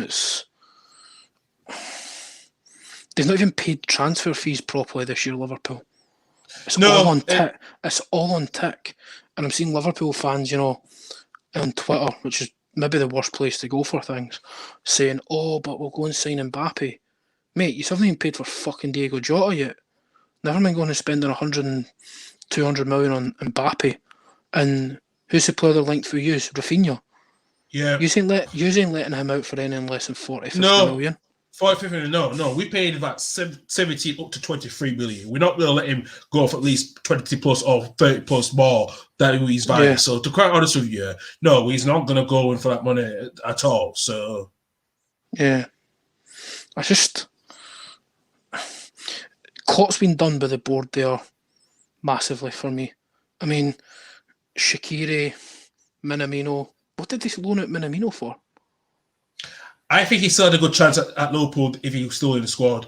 And I'm surprised how he had to let him go to Southampton alone, Minamino, and he's done quite well. I'm like, yeah, dude, you paid like 7 million for him the season before, and you still can't get in your squad, which you say he was one of the big future players. And you tell me he's gone to Southampton and he's looking at what he's doing. And look at if Southampton do sort themselves out and get the results back, you can see Southampton maybe look like signing him permanently like they did with Ings, So that is a huge worry, that one. And I think with Liverpool, I don't know why, like I said, they're not being backed. I think Klopp's not being backed properly. And I think the reason why I found out is there's some investments going into the FSG, what I've heard earlier this week. So I don't know if that money is going to be helping them to get next season, for this summer coming. But I do worry for Liverpool. They're not being backed properly. And I think it should have been, after they won the Premier League, they should have been backed a lot better. It should have been given unlimited funds. I mean, he's already got the key to the city there. And I think the problem was as well, this whole thing of this means more with them. He's won the Premier League. Well done. Forget about it.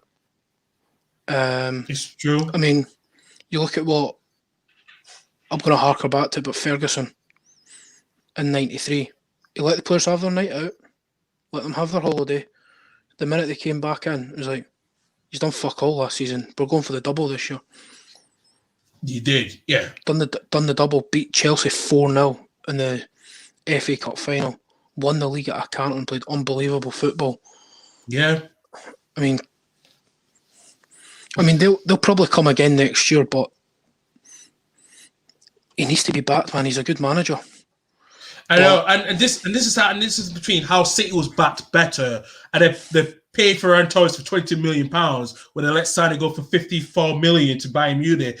They definitely were the winners of this transfer window this season, along with Aston Villa. Thinking, how the hell did And the season before that, they were struggling. City, they were like, they're not strengthened. But how they're strengthened now with Ruben Diaz, they're like this City team. Yeah, it's surprising how the tables turn between these two clubs. And if City do dominate, like I said, City's going to win the title no matter what. Oh, but yeah, we're not touching them. Yeah, but I think the interesting one is, can they really do it well in the Champions League? That is the next thing what City has to do, because Liverpool have dropped off a little bit. I can't see Liverpool getting further to at least the quarterfinals and late to what I can see is the maximum expectations. So yeah, Klopp's going to have to make a decision at some point what he's going to do. This is interesting because we do know this after Euros, Jurgen Loh will be retiring as the coach of Germany. Oh, is it? I forgot about that. Yes, that is interesting. Now you're going to put this into perspective, thinking they want to try to get Klopp in now. They want to get Klopp after you when Lowe leaves. That is what the German national team are going to try. National Football Federation are going to try to do. The DFB are going to try so hard to get Klopp in. And there has been some rumors going on the last couple of days about this because I was seeing. I thought, but I don't see Klopp leaving. And, I just don't see him leave Liverpool. He's got 3 more years in his contract with Liverpool. So so I don't know if there's like a break clause that he can go if the German national team calls. I don't think he will go. Nah, I think he'll take a year out. If anything. I mean, yeah. I feel sorry for him. He's lost his mother and he's not been able to go back to visit his go back and see his family or that. Yeah. And Alisson's lost his dad as well. I mean, that can't be great for them. No. Klopp's looked different this year. So looked a lot different this year. He's not his normal, jumpy about self and realization that I mean, how far are they off City? Check them out. 12, 15 points now. No. United. No. It's a lot more than that. City are one up, by the way. Yeah, about at least 20, something like that, as I recalled it. City win tonight. It'll be 25 points. Ooh, but that's the same amount that's the same amount when Liverpool had last season before the season got suspended. Roughly the same. And like I said, City not playing their best at the moment, but at this point tonight's game, but at least they're winning and they are going to be so ahead of Liverpool. Yeah. Mate, they're going to be so far ahead of United. I know. But on that, did I expect a title charge? I would have liked one, but if we can finish second this season and consolidate that second place, I'll be happy.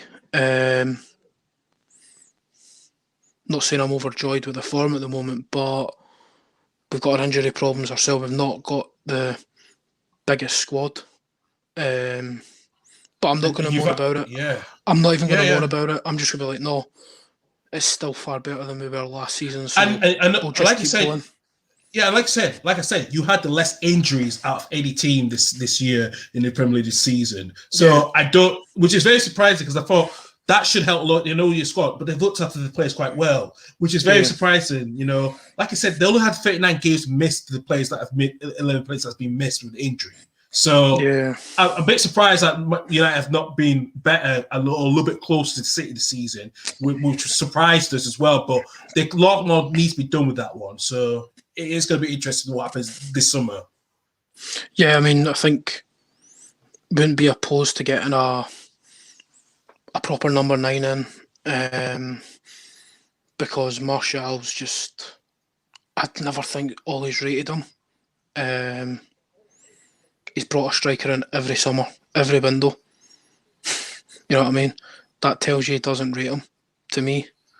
And the thing is, Martial, even when he's not playing well, right, he just slumps about. It's not like it's Cavani, Cavani not scoring doesn't affect him. He will move around, and you look at the way Rashford's just kept going this season. You just look at him as, in general, on and off the field, he's been an absolute, he's been a revelation this season, I think.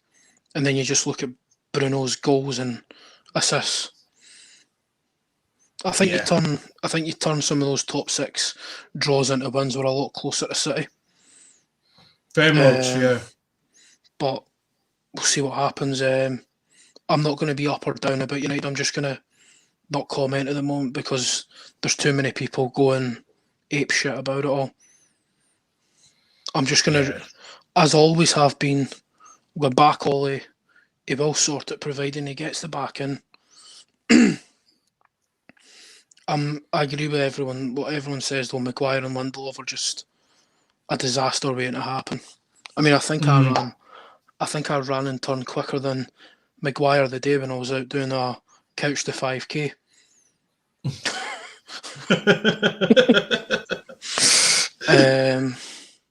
Interested with that one. Yeah, we do need to talk about the Bradford Cup actually, and that was Yeah, I was really thought I thought it was going to be a close game, but I knew it was going to be scrappy. Yes, I didn't even get to watch the game, but when I heard about it, what was going on, it was not surprising these teams were going to go for it, and it was scrappy in a way. So, but fair play to St Johnstone. They have experience winning the cup final in the Scottish FA Cup back in 2014-15, I think, as I recall it. I've got it right. And 13-14. 2014, just before, they played at Celtic Park. And, they had the cup experience in this last few years compared when Livingston was in a cup final a long time ago, So, no. Well, the thing is, Livy actually won what's it called? What's that Diddy Cup called? The Challenge Cup. The Challenge Cup, which they actually won at St Johnstone in 2013, funnily enough. No, it wasn't. No, it wasn't. I'm talking shit. When did Scott put? It's interesting, because I can't remember what year it was. But no, the thing is, I looked at the lineups and I thought, right, no surprises here for St Johnstone. Big Sean Rooney, the Bellshill Cafu, as they've renamed him, scoring the winner. He was brilliant. I thought St Johnstone I thought it was men v boys, and I'm going to tear into. I'm going to have a couple of people fall out at me here, but I thought Livingston were embarrassing. I thought they were embarrassing. I thought Martindale got it completely wrong. Why are you playing a 33 or 34-year-old holding midfielder as your left winger? Yeah, I know. I didn't get that one with Serrano because he. How can he deal with that on the left hand side? That was poor. He's not even left-footed. No, I know.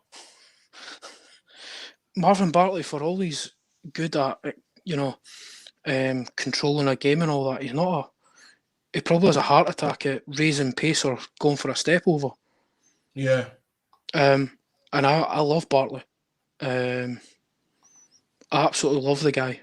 I just thought everything was wrong about Livingston. I thought it was the most anti-Livingston I've seen them. Because Livingston, you expect, 100-mile-an-hour football and getting in people's faces. They were second to every 50-50. They didn't really bother the St Johnstone goal apart from maybe two chances.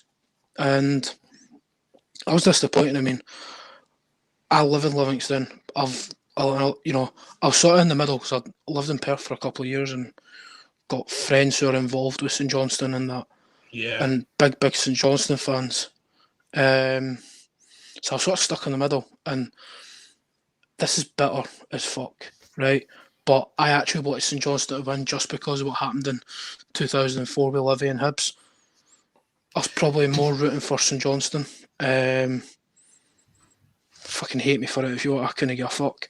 I've had to put up the stick since 2004 for that final. So, and the thing is, I think if Livingston scored, I think St Johnstone would just went again. I think they would just kept going. It wasn't. It was the most anti-football final going. It wasn't a great watch. Probably one of the worst cup finals I've ever watched in my life. I'm glad I didn't watch it eventually because I'm glad I was like, forget, So. Oh mate, it was so bad. It wasn't. St Johnstone can do both. They can play football and they can do the nasty side. They've still got that old way of Tommy Wright being at the club about them, and Callum Davidson playing sort of 3-4-3. You can do both with that formation. You can have a good centre backs, and you can push up as well. Yeah. But I just thought men v boys, very very men v boys in my eyes. Scott Robinson didn't look fit. I know he'd been sort of nursed back to fitness. He didn't look his normal self. I was kind of puzzled at the subs at times that they made, and just bad overall from Livingston. Very, very unlike Livingston, but I suppose it might be a bit more like Livingston have been in the last sort of 3-4 weeks. Mm-hmm. Bit of a shame because, it was could have been the dream thing for Martindale. who's Yeah, I you know he's know. went through went through some stick getting the job, and his past being brought up, and he's been the consistent thing at Livingston for the last five Yeah. 6 years. Um, Behind Gary Holt, behind Kenny Miller, and behind David Hopkins. So it's just didn't turn up on the day, No, and no, it's just very disappointed with disappointing. that one. Yeah, very disappointed. Yeah, and for Louis Ferry, you have to be disappointed thinking this was the moment that you just got the man who's been a volunteer for over a decade has become your manager.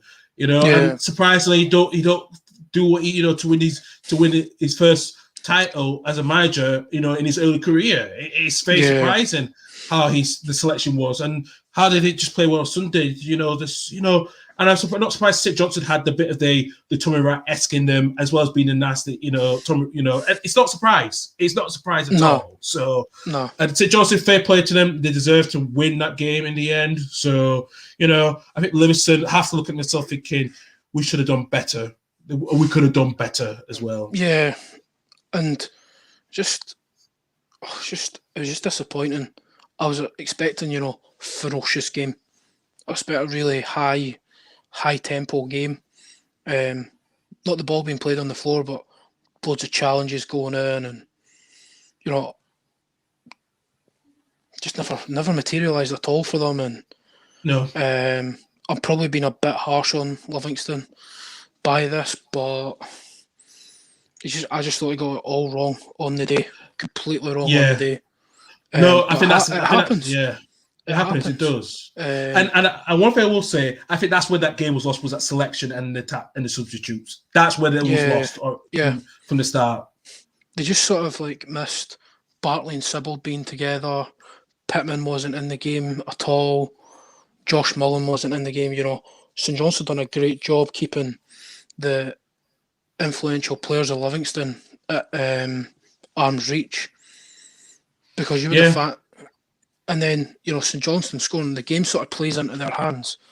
They could sit back a bit and just hit them on the break, but just there was no clear cut chances for Livingston really. No.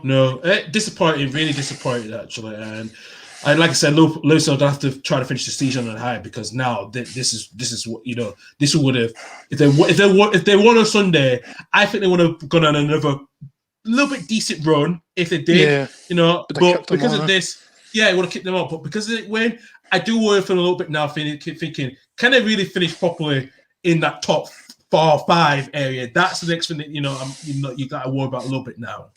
Yeah, 100%. And you got to wonder, where does this leave St Johnstone? Do they start pushing for the top 6? 100% now. 100% now they do. They've got to have the belief in themselves to just go for it now. I mean, they've got Hibs tomorrow, so who knows where that game goes? We've got an awful record up there. They're literally our bogey team. I know we've won the last 2 trips up there. Yeah, I think you have won the last 2 trips up there. I was at one of them. It was actually 2 years ago on my birthday. We won up there. Won 2-0 when we were down to 10 men with your old mate Heckenbottom. You warned me about him, to be fair. You warned me about him. I know. I said to you that name is not in vain with us no more. That name is disappeared in that Legion, that history. Let me tell you that one. So yeah. So what I was thinking, what's the topics for Friday for Sam Radio? I don't want to overlap with them with tonight. No. What we are going to talk about, and I think we'll talk about, is the VAR as with football, and there's interesting stuff what Chris Sutton said this week about this. What can improve? We'll talk more about that on Friday. I think we'll talk about more of the results situation from from the midweek games as well in the Premier League. So that's one thing we'll talk about as well. Yeah, and the rest of the story goes with that one. And those are the topics we'll talk about actually. And I think there's nothing else I can give more. So because also I've got the Celtic managerial running. you were right about the Paul Lambert situation. So I think maybe talk a bit about the Celtic situation. Yeah, And Ipswich now naming Paul Cook as the manager. So you said on Friday about that.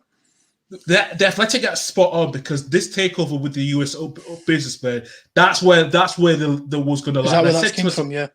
Yeah, it was from the Athletic the day before Lambert got the sack. It was just as I thought. Then when they said something about it, no matter if he won the game or lost, he was going to go. So the owners want their own man in, though, don't they? Yeah, I think that's the thing. That now possibly frees him up for Celtic.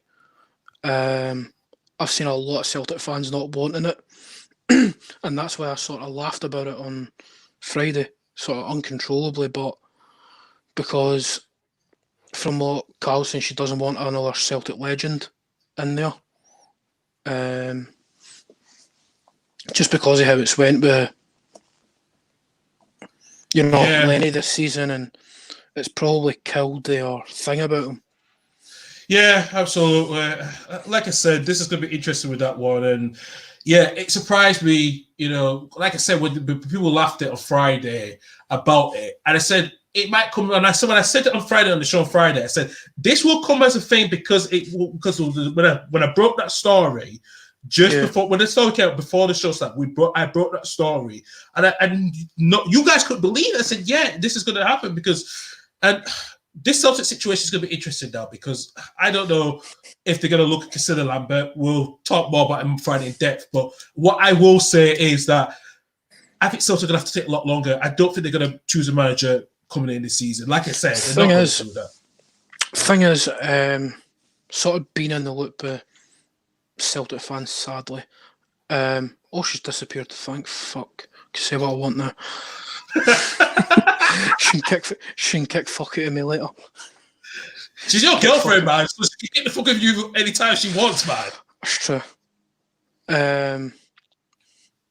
But no, I think her dream thing would be Bielsa. I'm not lying. See when Douglas said about Bielsa, she was like, I'd love him because of everything he's done in football, and I think how he's took Leeds in, into his heart and all that. Could he do that at Celtic? And just Celtic wouldn't be boring to watch. You know what I mean? I know. Listen, I'm going to say this as a Leeds fan. No, you don't touch Bielsa. I know he's in the last few months, right? But that doesn't mean he's going to leave anyway. We have a thing with Bielsa every year, and this is what he's been doing. So end of the season, he only does 12 months at a time, man. Yeah, so this is what he does. He evaluates how things go from the transfer, the playing squad, to the facilities. That is how he does his business. Yeah, he's a proper club man, isn't he? Yeah, he's a proper club man. He goes through everything to make sure he makes a decision. And he will take so long to sign his contract. That's fine. And we're used to that.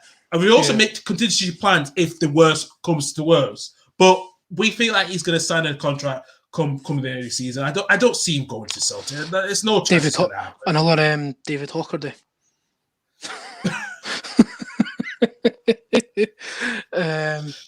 By the way, I'm making reference to Paddy Kenny on that one. Yeah, I know you are. Thought you would be. I mean, honestly, see if you want to laugh at a book, an autobiography, go and get his autobiography. It's fucking hilarious. Absolute legend. Absolute legend of a guy. Not a bad keeper either. No, he was a decent goalkeeper, actually. Really decent, yeah. But no, on the Celtic situation, I think they're in trouble, man. I mean, Rangers really look strong. Really strong. I mean, I've got no doubts there's going to be bids for the likes of Kent, Morelos, Ryan Jack, Joe Aribo, Connor Goldson, James Tavernier. But why would you want to leave Rangers right now? I wouldn't. Unless it comes down to a financial decision for the club that's going to, which they're not. Yeah, which are not in a financial any situation now. So no. I don't see the point leaving. And you know what? Fair fucks to Gerrard. I fucking hate him. Hate him. Every essence in my body, I hate him. But you know what? Fair fucks to the guy, man. He's done brilliant there. I was at the game before he came in, the 5-5 at Easter Road. Yeah. And I just think he's took them from sort of here and he's got him up there, and you look at the European run, and he's done brilliant. You can't not look at it. People will be calling it, oh, but Scotland's a pub league. Right, fair enough. Fine, call it a pub league all you want. Fucking idiots. How many players down south came up here and absolutely fucked it? Absolutely fucked it. You know what I mean? Yeah. And, you know, he's bought wisely. He's got a good squad. The camaradade's there. They've not been great to watch the last couple of weeks in the league, but the European form's been there. Celtic have got a huge decision. One thing I would say on it, they need to completely redo the staffing situation. A new manager needs to bring in his own staff there, because people have been appointed next to the managers. John Kennedy, Gavin Strachan, you know. Brendan Rodgers was saying Celtic probably need a director of football in there, so it doesn't matter what manager comes and goes, it's just going to be a continuing wave of things going on. Absolutely. So it's one of them, and I can't see them going for like a Jack Ross or a Jim Goodwin sort of manager. They need a Brendan Rodgers type of appointment now. The situation that they're in, they need a big man to go in there. They do. I mean, this is about as key as after the Scottish Cup defeat in 2016, you would never have thought, 5 years ahead, that Rangers are back in contention, because there was talk of 11, 12, 13, 14 titles. And I was like, yeah, Rangers are fucked. I mean, you looked at the team and you thought, yeah, that could happen as long as they do it right. And I seen a video earlier on Twitter of the football set up playing. They're playing against Anderlecht, and just some of the football they're playing, I was like, that's how you play football. That's how you do it. Pass, move. And they've lost so many good players over the years. KT, if people don't know who that is, it's Kieran Tierney, the Arsenal left back. Moussa Dembele, who's now at Atletico Madrid. Lee Griffiths basically doesn't get a game. They've lost Lustig. Simunovic left. You know, there's so many players not there now, and they need a massive rebuild. It's going to be some couple of years to watch to see how Celtic deal with this, because you don't want Rangers starting a dynasty themselves. No, absolutely not. And they need to get sorted out soon, because I was going to say there's another situation similar to what's going on at Celtic, and it's what worse. Schalke just sacked Christian Gross, and they also sacked the rest of the coaching staff this past weekend as well. I've seen that all developing on Twitter. Yeah, Christian Gross. Yeah, is that not the guy who managed Tottenham? Yes, the one who had the ticket when he had the ticket in his hand, he had to lose it on the ground, and Alan Sugar what the fuck are you? You know.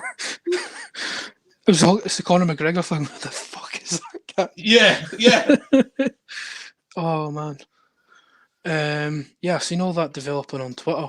I mean, that club's a mess. That club's in such a mess. I mean, I watched them at the back end of last season with David Wagner, and I remember them sort of 8-9 years ago getting to the Champions League semi-final against United, with Huntelaar and Raul and all that in the team. Neuer.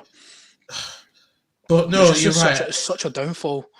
It's such a downfall, and Celtic Celtic's not going to go through that like Schalke, but they need to be careful of, they could have wilderness years of not winning the league if we just keep dominating. So yeah, the thing is, I don't think that Rangers team's not even getting hailed as a good team from anyone. No. They're getting completely dismissed because Celtic are shit, and Celtic haven't. When you look at their points total and how many games they've actually lost, it's not been that bad. It's the draws that's killed them. The style of footballs. Lennon doesn't play a good style of football. I watched it at Hibs for 2.5 years. He played good football 10, 15 times. But Celtic, they've got some job on their hands. They've just appointed a new chief executive because Peter Lawwell's stepping down. Yeah. some situation to be in now, because Rangers been on the rise and they're going to win the title in the next sort of 10 days, 2 weeks. I kind of hope it's not at Parkhead. I really hope for, John Kennedy's sake, that it's not at Parkhead. I kind of hope they win it before then. Maybe Celtic drop points during the week and it can be done before then, because you think the fan base is bad now. Imagine if that actually happens. It's going to be a riot. It's going to be a riot. That's what it's going to be. That's what it's going to sound like. You're just going to see Twitter just. It's going to be like AFTV Part 2. I'm saying off that for that day if that happens. Like, yep. Mate, I think I'll turn into a therapist for my missus if that happens. Oh boy! I'm gonna be a therapist for that day. Good luck with that, because you're gonna need it. I have to do it all season, man. I'm not surprised.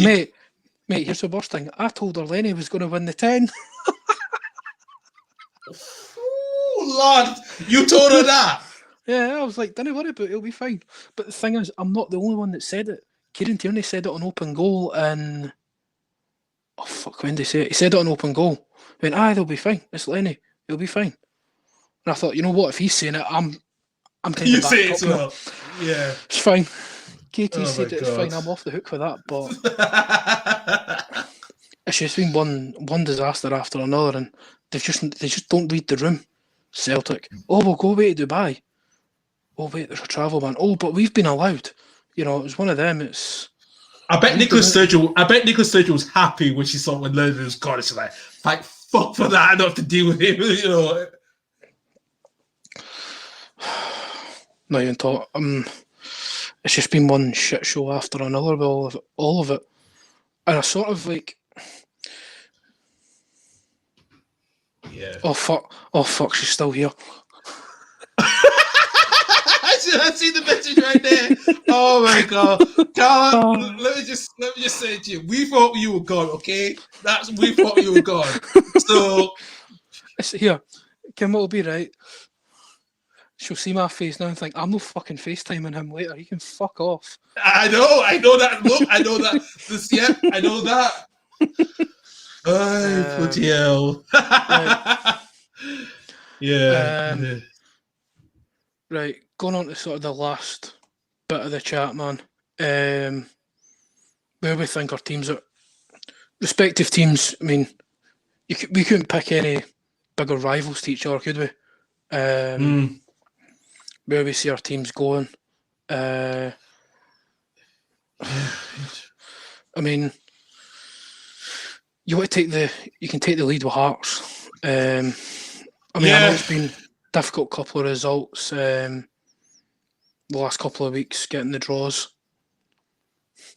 It has been, and I'm not going to lie to you, I think, do you know what? We didn't think we were going to draw the last few weeks. And like I said, we started off quite well. And that's been it's surprised we started quite well. And I think this last few weeks, I think with Nielsen being banned and stuff, I think the selection has not been the best. I'm not going to lie to you. We've not been playing well. I just feel like at the moment now, I'm not too worried about the teams that are like 12 points way ahead, but I am a little bit worried if they keep winning games and we keep drawing or losing. That's what I have to worry about if they get closer with that one. Because, like I said, Hearts, we started a fight. It's just that held the draw 1-1 draw gets anything else. We were so poor against Envy. I'm not gonna lie, we were so poor, and we should have done better, But I just don't know. I think with Inverness they have John McRobinson, who was on compassionate leave, and yes, send my well wishes to his dad and his family, and it's not an ideal situation for anyone to be in the current climate.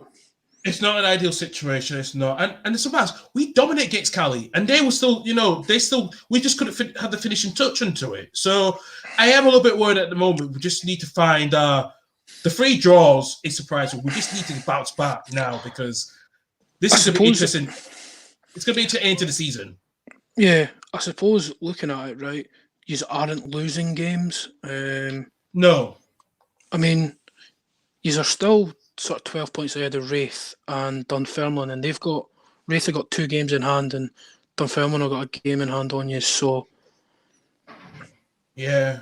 who you's got at the weekend? Oh, we got at the weekend. It's actually a good question because we are away. We're at home to Dundee on Saturday. Right, you want a bet to put on? I am thinking about one or two ways. Jason Cummins to score at any time. I will do something about that. I will try to. The wee man better day, son, because he's got a sensational record against you.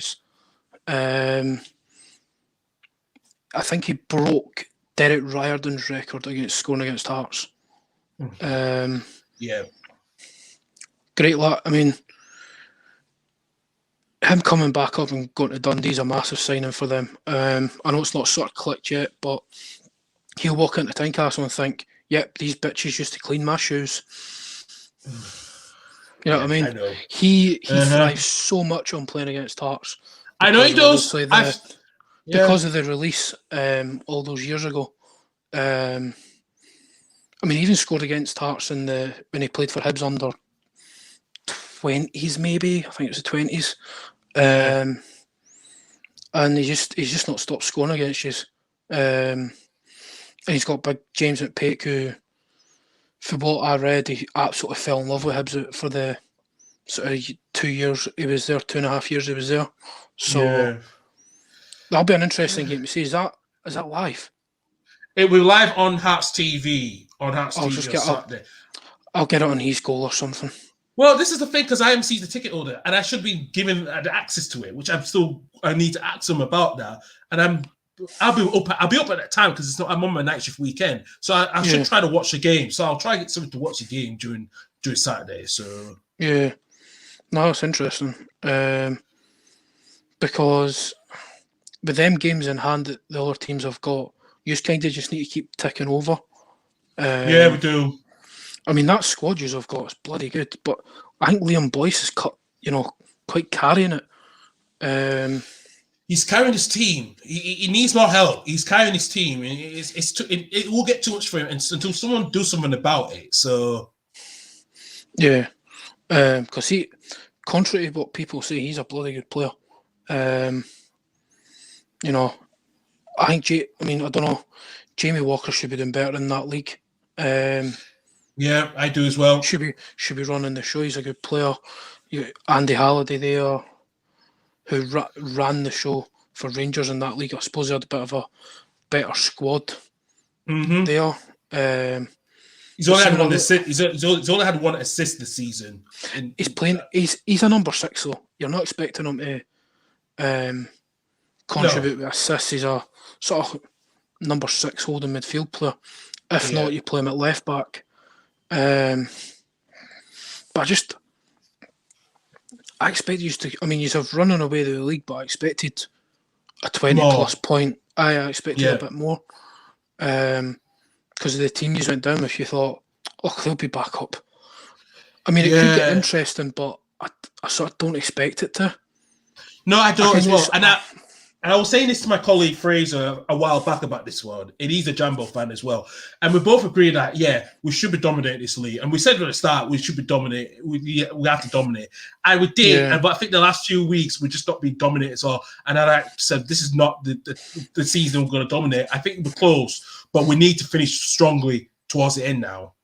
Yeah, because next season, we've got the Euros and then straight into next season, and however that ends up with fans back or whatever. I think Tynecastle, the fans being there, got you over the line so many times. I mean, everyone talks about Tynecastle. I mean, I can't say I've been there as a home, been there in the home end, but it's just going there as a away fan. It's my favourite away day, and it sounds daft. And I've been to most of the stadiums. As an away fan, there in Ibrox are probably my favourite away days. Yeah. So, just because I love sort of being like 3 stand round you and they all fucking hate you, and you're just like, listen, if we win the day, this goes ape shit. and it's one of them. I want Hearts back in the league. I want my 4 derbies. Yeah, so do I. And one thing I will say is, I hope for the next season, I depending on what I'm going to be doing, I am going to go to at least every home game. That is a given. And also, I will go to some away games as well. That is another given as well. Once at some point later in life, get my weekends off, and that will be what I want to do. So that is something I'm missing, and I want to do that. So yeah. Just, you're pretty much on cert to win the league, aren't you? Yeah. I mean, it should be. How many games left in your?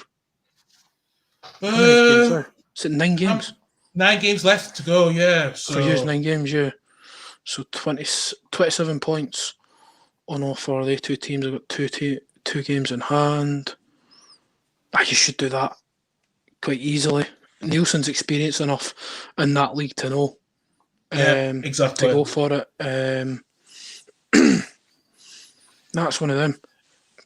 So we're going to Leeds. Which, but he's 11th. 11th at the moment now. 35 points. Pretty safe to say he won't go down this season. No. And with Arsenal being so inconsistent, the teams above you are pretty inconsistent. Where do you see yourselves finishing? I think there's a good chance we might finish in 10th. Or bit lucky if one of the teams really become shit. I think we'll finish if we can finish 9th. But I think 10th is our minimum expectations. I think what Bielsa's done is tremendous. And there's 1 or 2 players that deserves a bit of criticism, like Helder Costa. I think he's not proving the money that we pay for him. How much did you pay for him? We paid £17 million after we got him permanent on a loan deal, and I don't think that's worth. I don't think it's been money is most spent well, and he's just been had less dribbles in the last game, and it's just not been good enough. I think we'll sign Jack Howson on a permanent deal. You've got to, man. For fuck's sake. He should have done that in the summer there. I know, but the thing is, he's in his last year of his contract with City coming this summer, so he'll be going his last 12 months. So we will get him on a discount deal between 10 and 11 million pounds. That is going to happen. I think he has made the midfield, that attacking winger, tick a lot more when he's playing well. He's a hell of a player. I enjoy watching him. I was surprised that Man United. I was surprised when Man United let him go. I know he was young because in Man United, and he went to America. United? He was at United Academy. Yes, he was. A lot of people didn't know that. A lot of people did not know that. I heard his story on one of the websites a while back last year. It was surprising. He was at Man United. His mum said, "Look, if it doesn't work out," and then that moved to America when he went to the United. Would have helped him. Yeah, United would have helped him. They're really good at that. Mm-hmm. I suppose that's a bit like the Dwight McNeil situation. He was at United and now he's at Burnley, so it's one of them. Yeah, I know. And like I said, I think Jack Howson was the first player to be drafted by the New York City when they first debuted in 2015. So there was a lot of few expectations, and he did succeed in that way in America, what he did. And then Man City signed him because of the City football group.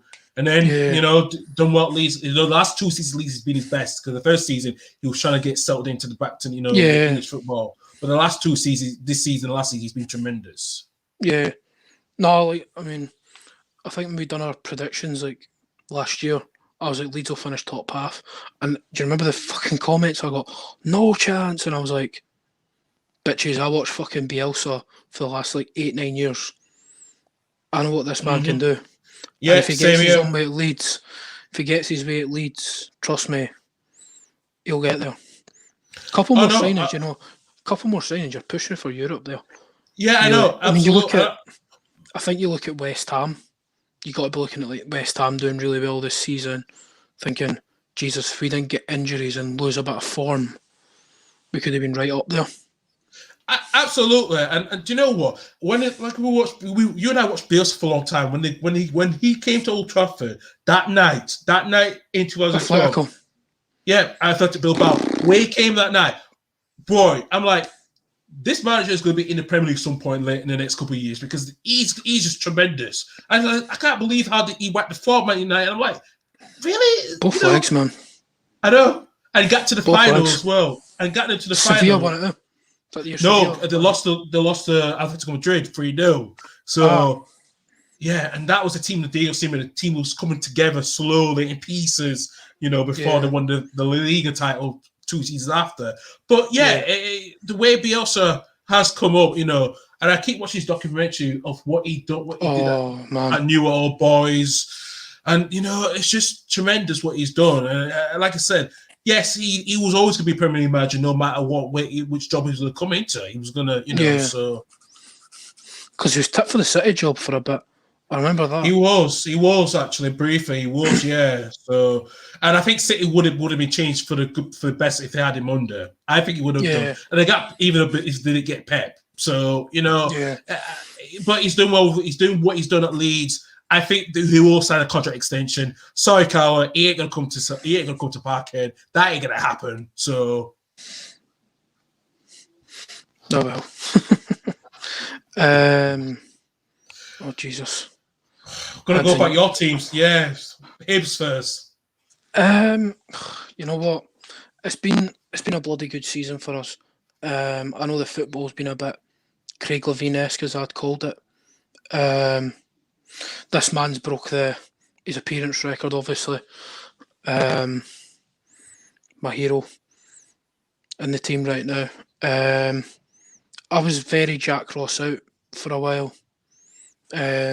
Because he didn't do well in big games. He has started to pick up points in the bigger games. Obviously, we've had to deal with injuries and players running out of form, and I don't think the squad at the start of the season was actually that thick. Just I don't know. I'm quite mixed about Hibs. But the mental thing is, if we keep going the way we're going and win our games, we could finish on a higher points total than what Neil Lennon did a couple of years ago, which would be mental. We could finish third for the first time since Tony Mowbray was in charge.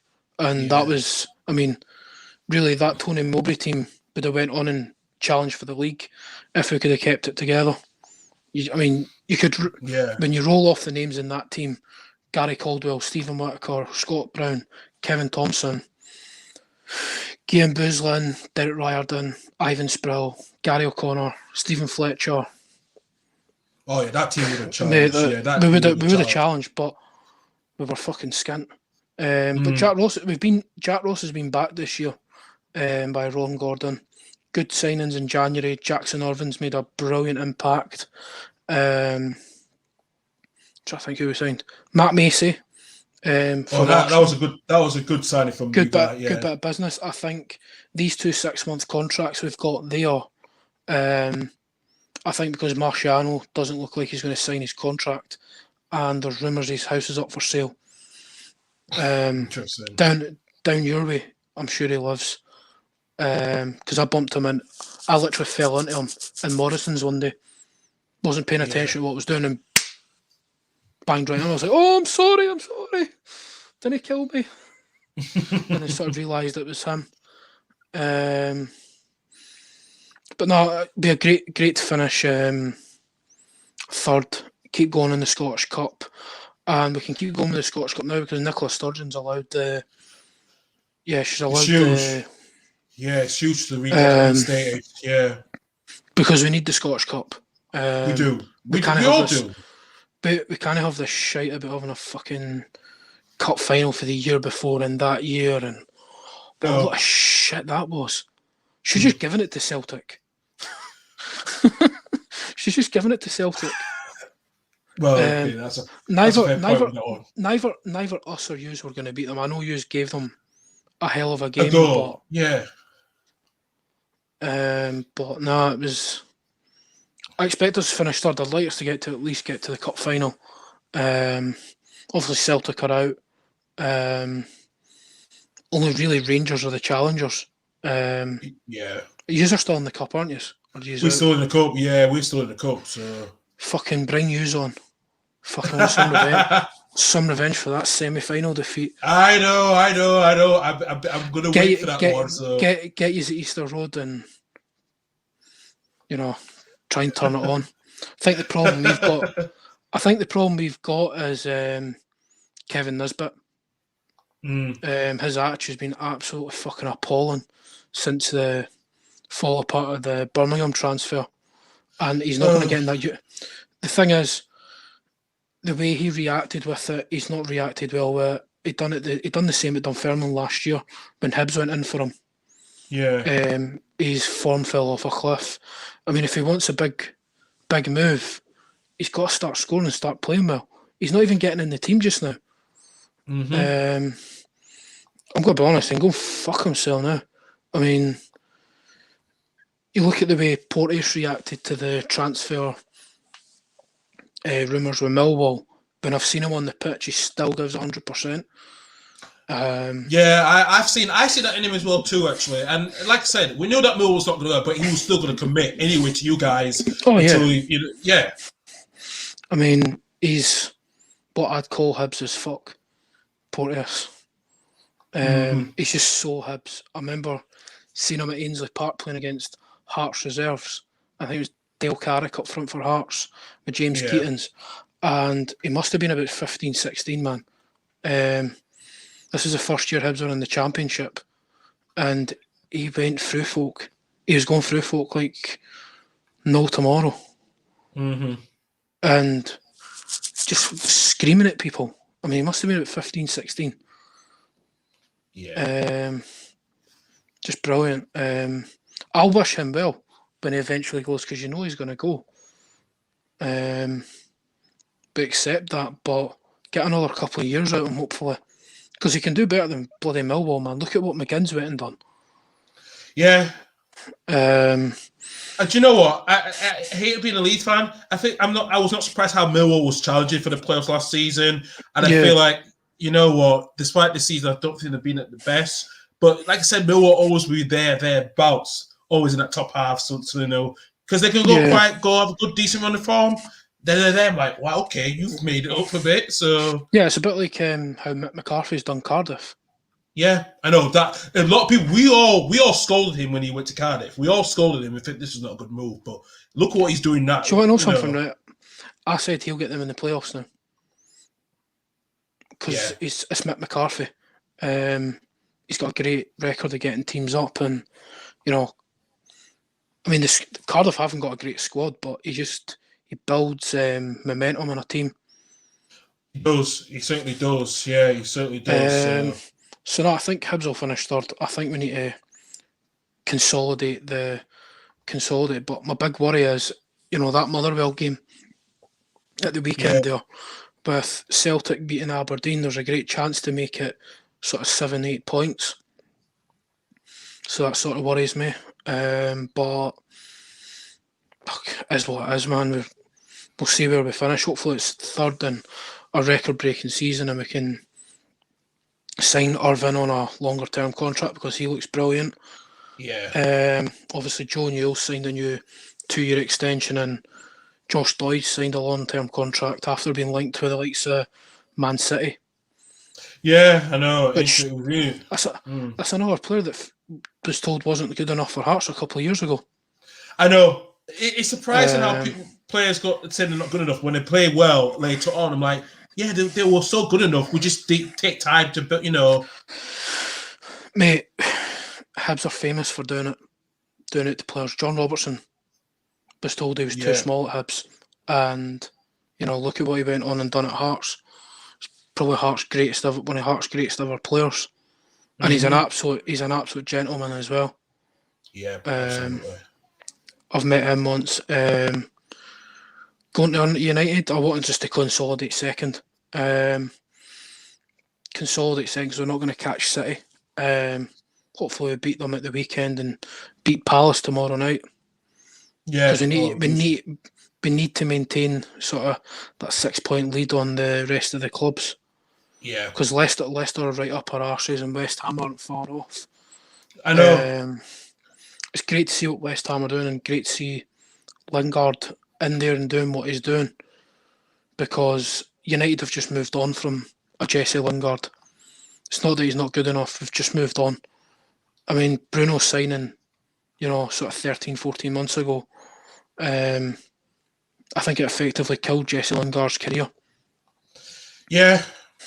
But hopefully he can go and do well at West Ham, and we'll get a good fee for him now.